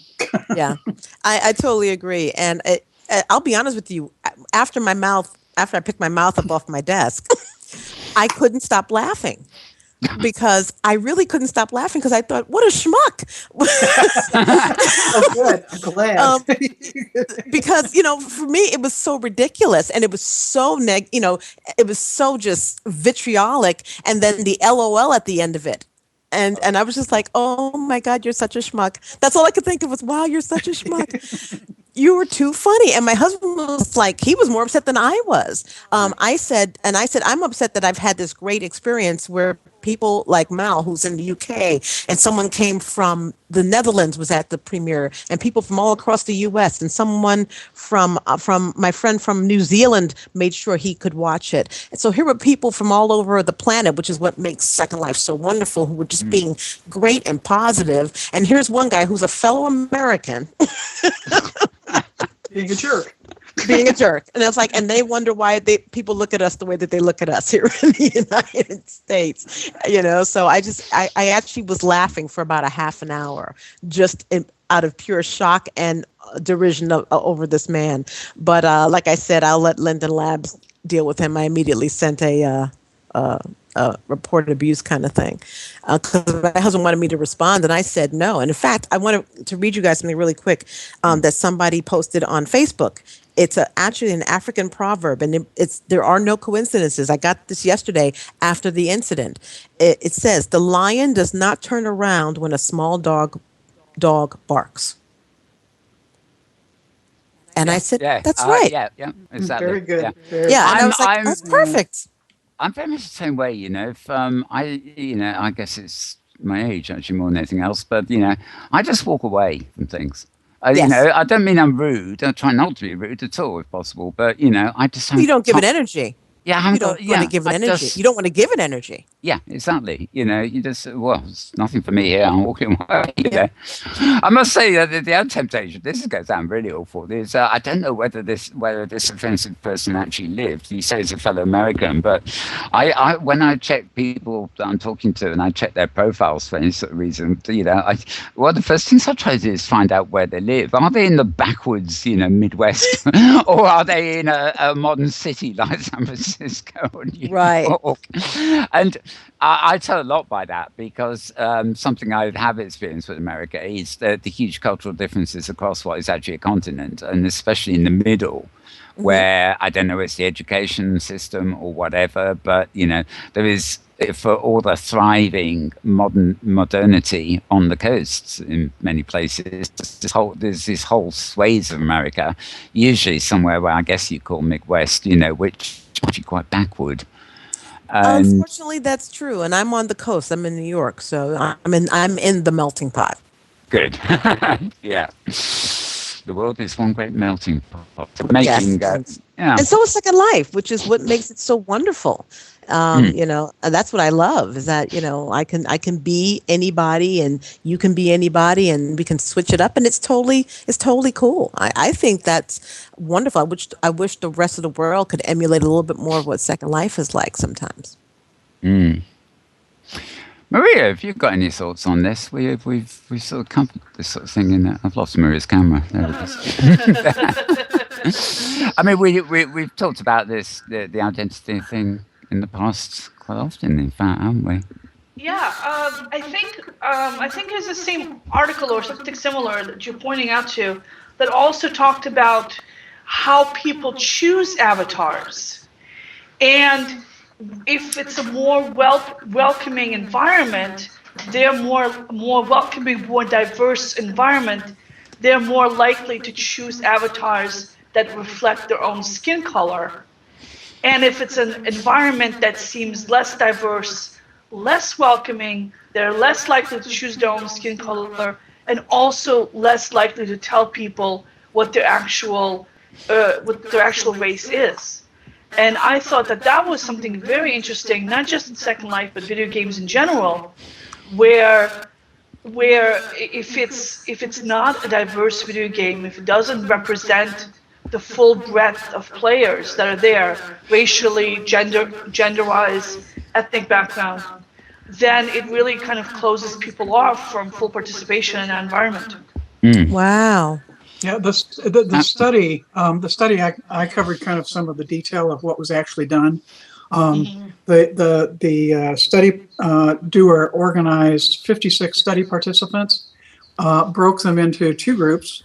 And the study participants were half identifying as white and half identifying as black. And then she had short videos that were introductions to Second Life. One that was high diversity, showed avatars of multiple races, and one that was low diversity, and then had them create an avatar. And and if they saw the high diversity one, those who were black were much more likely to create a black avatar. In the low diversity, they were much less likely to create a black avatar, and were much less likely to be willing to reveal their race, their real life race. What was also interesting was for the white people in the study, for the white participants in the study, it didn't matter which one they saw. They still tended to present themselves as white and were comfortable identifying themselves. So there's a combination of issues there of both comfort in using an avatar that matches your racial identity if you're not white, and your sensitivity about it, about revealing your real life race. Interesting. Wow. Yeah, very fascinating. Well, you know why I chose, it's funny, the reason my avatar is African American looking or black is not because I'm black. The reason that she's black is because when I first got into Second Life, everybody looked like a white Barbie doll, and I said, "Well, I want to be different." you want to be a black Barbie doll? Yeah, I was like, I said, I want to do something different because everybody kind of looks the same here, and everybody has really big boobs and are really super tall. I said, so I think I'm just going to be different. I'm going to go against the grain, and that's actually why I did it. It's odd, isn't it? People do conform. For all the variety that's possible in Second Life, I keep seeing so many lookalikes, and you might be able to help me here, but because I see it in machinima, sometimes there's a lot of mimey music videos and things people there's so many put online. But something that I really notice with crews that are presumably black is they shape their bodies very wide. They emphasize the big ass, if I'm not sounding a bit proper. Yes. Their legs always seem to be too far spread apart for me, and to me, it's not real, but I keep wondering, what is it, that they even want to capture video that looks to me distorted and things? Well, it's actually not distorted across the board. There are women who, things in SL are always kind of blown out of proportion. That's why you see women with boobs that are bigger than this chair. And I'm like, honey, if you had breasts like that, you wouldn't be able to stand up. You'd be toppling over. You need a wagon to carry them around in. Yeah. Right. You need a little rack on wheels just to walk around. But I think it takes, what often is they take something that's actually real and they either make it a little bit bigger or they really exaggerate it to make it sexier. That's why I think that the fat ass and the boobs that are very popular now are so popular, because it's sort of like saying, see, I'm sexy. See how sexy I am. And so it's a way of exaggerate how sexual. Yeah, it's like their sexual prowess. I read an article in the Second Life fashion blog. I have no idea which one because I never read fashion blogs. I don't know how this came across my desk, but about the thigh gap. So that's the one. In order to get a thigh gap between your legs, you have to have really, really wide hips. So it creates this crazy looking avatar if you want that. And some people think it's cool. And fine, let them have it. Now it might help to realize that something that you, I'm sure, don't recognize, but if you were to study women's fashion photography and fashion magazines, and catalogs for that matter, you would notice, especially in swimsuits, that the, quote, sexy models, unquote, have a little gap between their upper thighs in those photographs. And that's what people are attempting to reproduce. Yes. In Second Life. Actual living human being does. That's a Photoshop thing. Well, no, it's not, because I've seen people like that. And part of it is how they stand. Yeah, exactly. I was just going to say. But it's one of those things that's been played up in fashion mags. And I'm sure it's just, there are certain poses that are just so common and so out of sync with how women really look and really stand. But there you have it. I think some of this relates to the I always put the roots of this back into like Spice Girls era and girl power and things, where it was the affirmative male competing woman, and in fact, it was the end of proactive feminism in a way, in a certain extent, because the media comes in and suddenly thinks, well, we're just going to portray women just like we did before, but we're going to have a new woman image, and it is going to be that almost masculine, assertive woman, but they still portray them as sexy and things. And I'm a sucker for this too. I mean, the photographer, poses a model the way they think they're going to be most attractive for purpose, be that a good thing or a bad thing. I judge women. I don't mean I judge them as people, but I judge certain things about women looking by their anatomy. You can.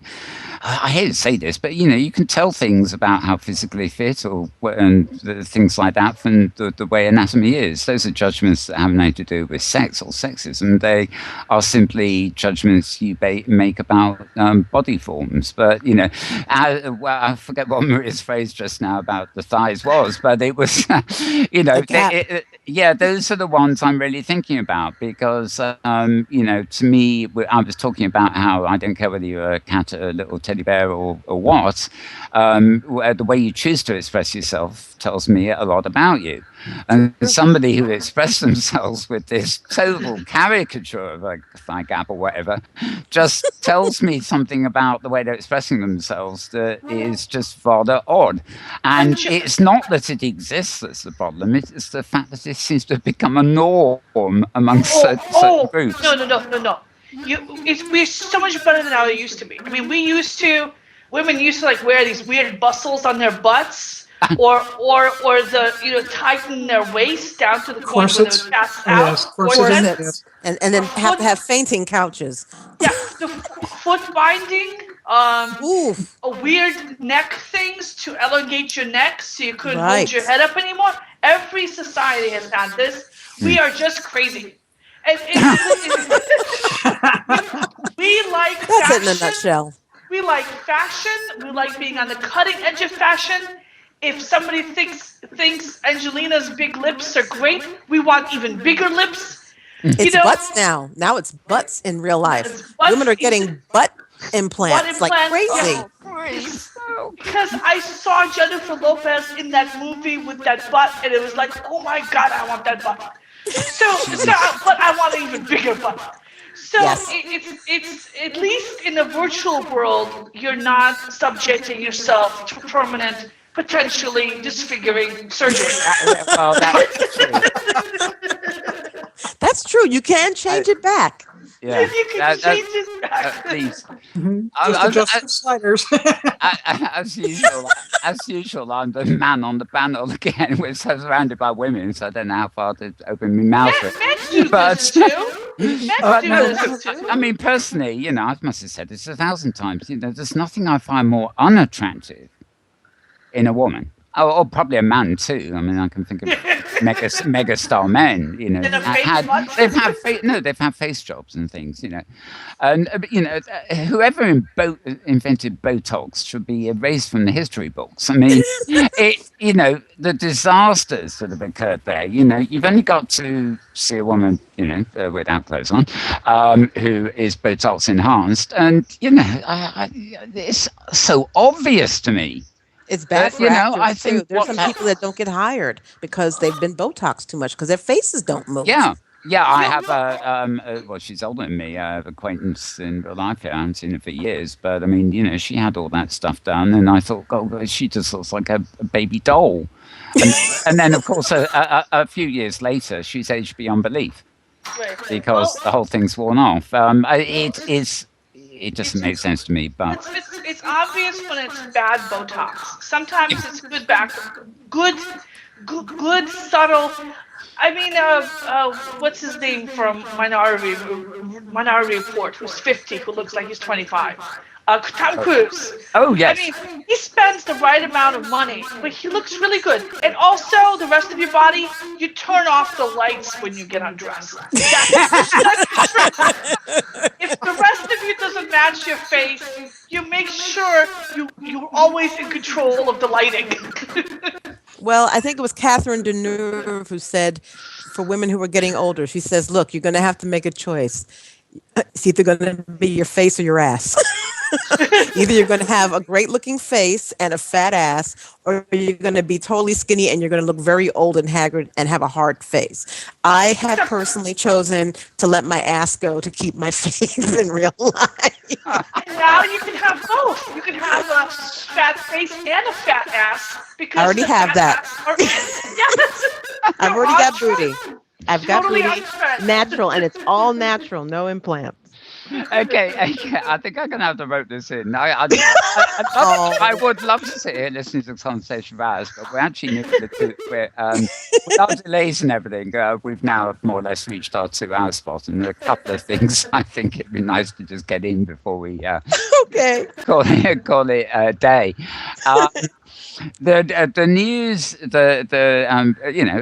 you're talking about putting the lights out, but that doesn't cure the tactile business, does it? That's true. That's but what wrinkles don't feel different. Since I have I have now created my own segue. When we're talking about tactile things. The other news of the week outside of virtual worlds, of course, was the big keynote launch thing from Apple. The iWatch is not an iWatch, but it is an Apple Watch. And it involves, it's got on its underside, it's got things that detect your heart rate and all sort of stuff like this.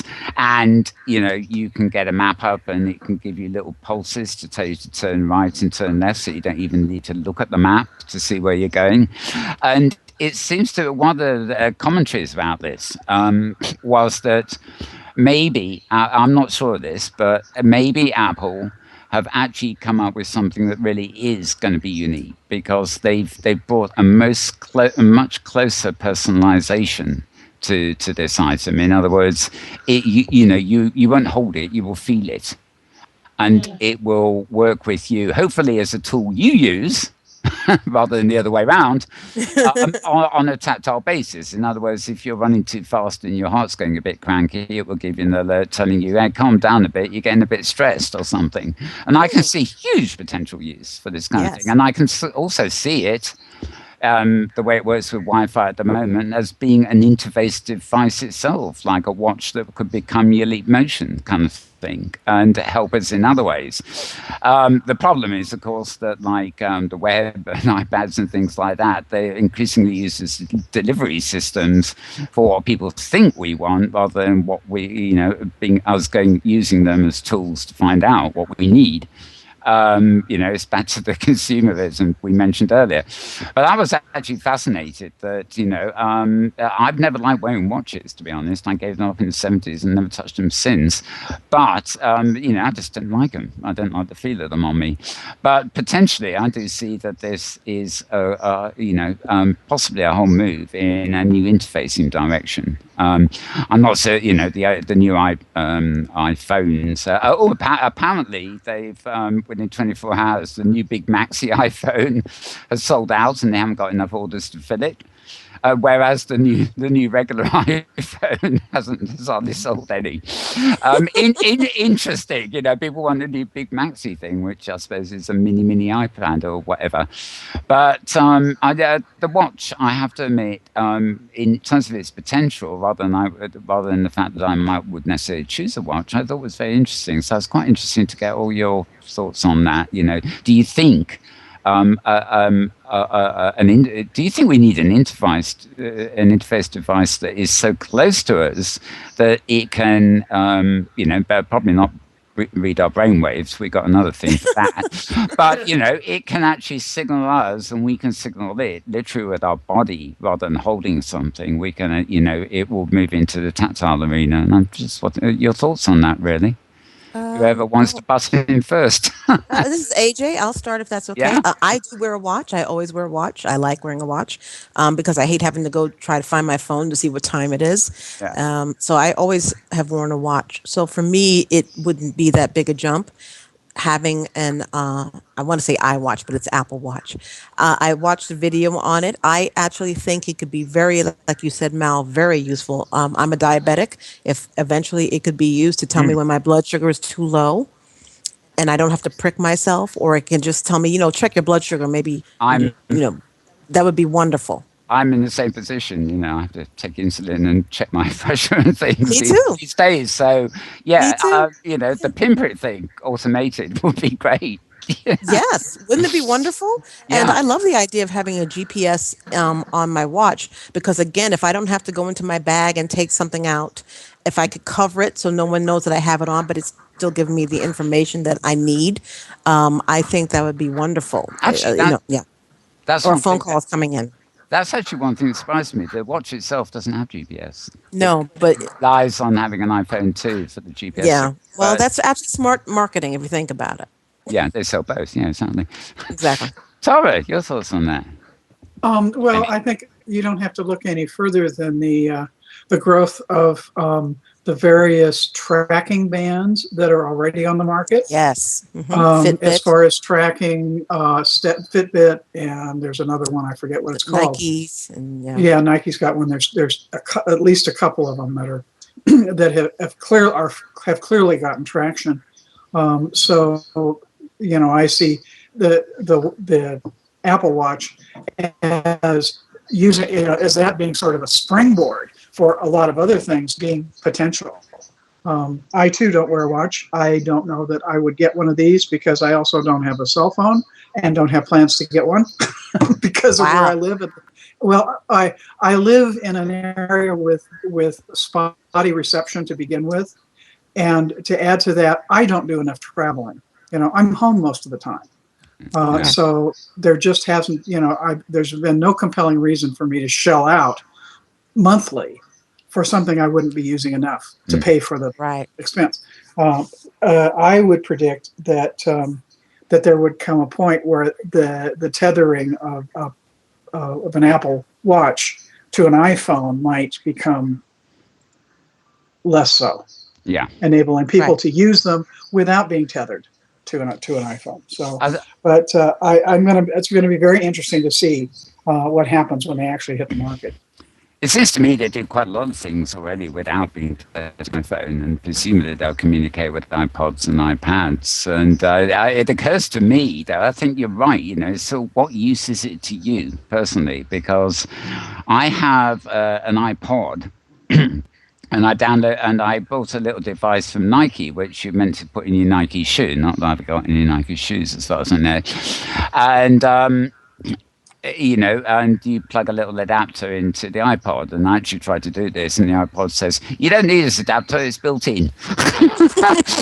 And basically, if I remember to take the iPod out with me, I keep this little sensor not in my shoe or anything, but in my bag, because it actually tracks what I do in terms of the mileage I make back. It's not GPS. I can't follow where I went on the map, but it actually records distance, if you see what I mean.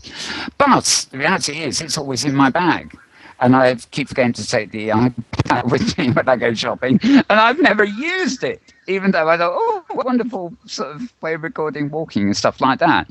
So, in fact, this is another sensor in terms of tracking me, but I've just never used it. So, in retrospect, well, I picked it up in a thrift shop or something real cheap, so I'm not complaining. But, I think, to me, the iWatch at the moment is a bit like Apple Watch, I should say. It's a bit like that at the moment. I love the idea of it, but I would have to assess what it could be of real use to me before. Maria, your thoughts on that one? Again, I would have to wait until there's something in there that I would need. I have my cell phone. I have an iPhone, and it's on me all the time. It's always within hand's reach. So I stopped wearing a watch because I'm always have my phone with me. When I drive, I use it for GPS. I listen to the radio on it. I read books on it. I shop on it. I mean, my calendar's on it. My text messages, everything is on this. And right now, I can't think of anything that a watch can do that my cell phone can't do, because, like I said, it's always in my pocket. It's just as easy to pull it out as it is to look at a watch. It doesn't save me any effort. Now, if it had some kind of physical monitoring in it, like you were talking about, the blood pressure, glucose, that kind of things, maybe blood sugar will become an issue, and I might want to start monitoring it, or I might want to count the steps I'm taking. And so I want something that's always on instead of an iPhone that I tend to keep off so it doesn't, use up its battery power. So, but right now, I can't think of any reason right now why I would want one. Other than the fact everyone else has one, and I want to be on trend. Yeah, that's that again. We're back to consumerism, aren't we? That's, We're back to the cool factor. Yes. That's the temptation. And no, it's about showing allegiances to a particular group of people that is on the cutting edge of technology. Yeah. It's a group membership affiliation signal. It's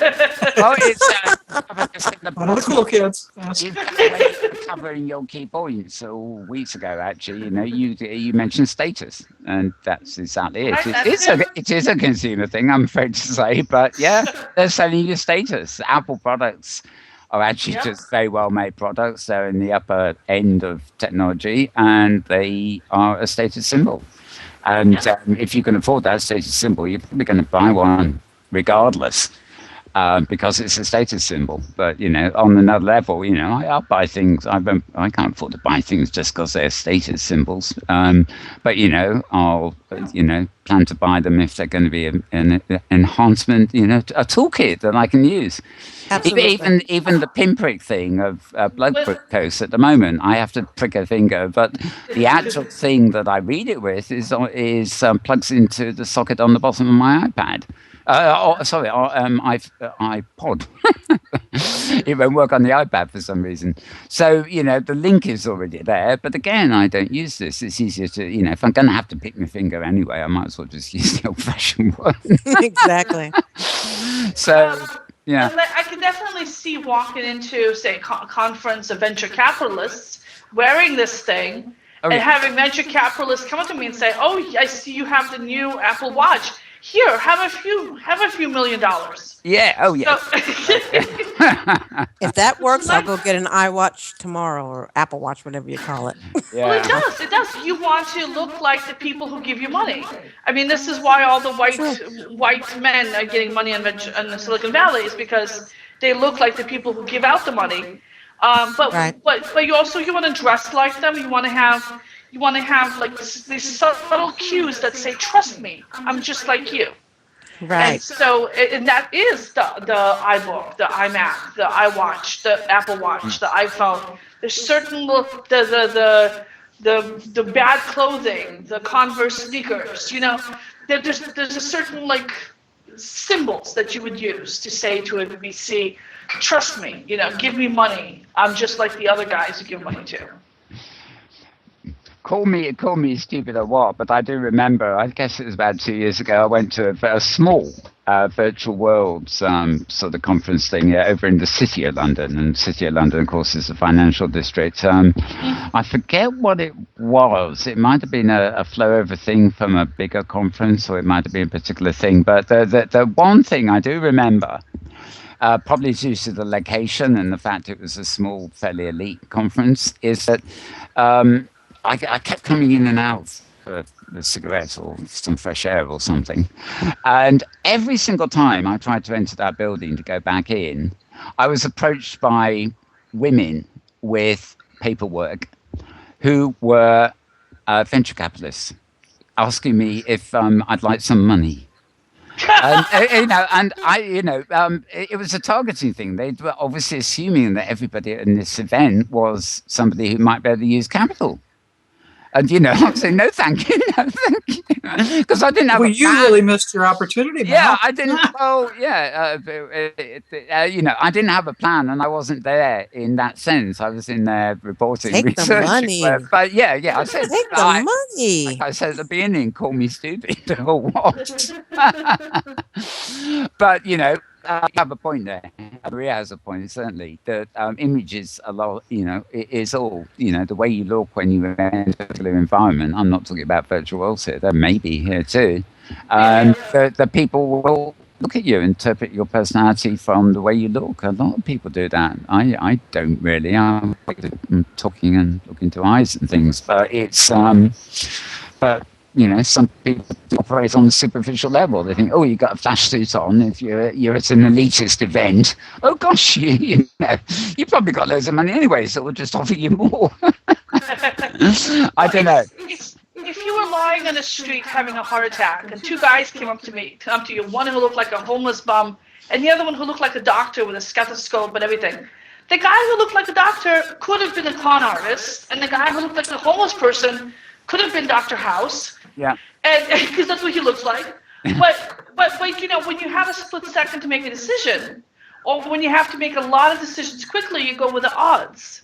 And the odds are that somebody who looks like a doctor is the doctor, somebody who looks like a lawyer is the lawyer, and somebody, you know, who looks like Dr. House is a homeless kind of veteran. And somebody who looks like a politician isn't worth anything anyway. Yeah. Yes. So we do make these instinctive sort of judgments. And the reason we continue to make them is because people know we're making those judgments, and they dress appropriately for those judgments. So doctors want to make us feel more comfortable. They wear those robes, even though they don't need to in many settings. And policemen wear their uniforms, and nurses wear their scrubs, and so I think that there's a comfort level, especially with high stress situations, where we do judge people especially by their clothes. I mean, the thing about their clothes is that you can change your clothes. You can't change your ethnic background, you know. So when you judge people based on their age or their race or their sex or their gender identity, I mean, you're making really biased, racist, prejudiced judgments. When you make judgment based on people's clothes, you're still being judgmental, because there's plenty of people with funky clothes who are wearing them as self-expression, not as kind of a this is my job kind of thing. But it's one of those weird things that you don't want to judge people by the cover, but at the same time, if you're going to judge people by a cover, the clothes that they wear, especially during the day when they're dressed for work, that's something maybe you could judge them on. And of course, we're all going to move into virtual worlds to do everything and anything, and it won't matter. Especially when there's people like me who forget to change our virtual clothes. Well, there's people who forget to change their real world clothes too. Yeah. And we do judge them. Yeah. We do judge them. That's nasty. When So much. Okay, well, look, I think this is great. I had to start getting into tactile. Now we're back to fashion, and for me, he's stuck in limbo because he doesn't know what to say. But I think we've got to round this up because we're now well over our 2 hours, and when we look at the file, it's going to be over a gigabyte. And Yikes. Yeah, but it's the fun. So I'd like to thank everybody who's here, especially thank AJ or Avajean. Yes. Yeah, good job. Right. Avajean Westland. It's been great having you here. I've got to get you back. Thank you, guys. I've got to get you back because Absolutely, I'd love to do it. Yeah, you're great in the general talk. It's been a great discussion, actually. Thank you. Absolutely wonderful. Come back anytime. I'll come back anytime. Okay, right. You've got a weekly slot then. Lazy me says me chasing people. No, but we will certainly get you back in the near future. Really enjoyed having you. And of course, I loved the movie last night, despite the fact I had to get a few criticisms in. It's great. It's great stuff. If you want to see Avajean's movie, by the way, it's called Virtually News, Episode 1, and you can, like our program, you can find it over at slartist.com. That's SLARTIST.com. So, also, as ever, thanks to my regular co-hosts, Maria Karolov. Thank you, Maria. Thank you, Mel, for having me. Always a pleasure. And thank you, Tara. Anytime. And it's just left to me to round up. I'd like to thank again our new camera person who's the latter half of this program, by the way, seems to have been absolutely fine on stream.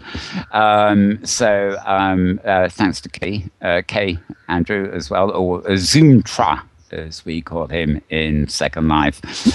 And what else? Yes, if you want to see this program in replay, do check out slartist.com. I don't know what I'm like, SLARTIST.com, where you can see high resolution archives of all our past shows. Well, going back an awful long way by now anyway. And you may particularly want to this week, obviously, because if you're watching live, there was, sad to say, a few interruptions near the beginning, but we will have addressed that by next week. So we will be back indeed next week. Same time, same place. Half of us will be the same faces. Who knows what will be on the agenda? I'm sure of the world ending or the virtual world collapsing. We will be here. So thanks everybody for watching, and we will see you then.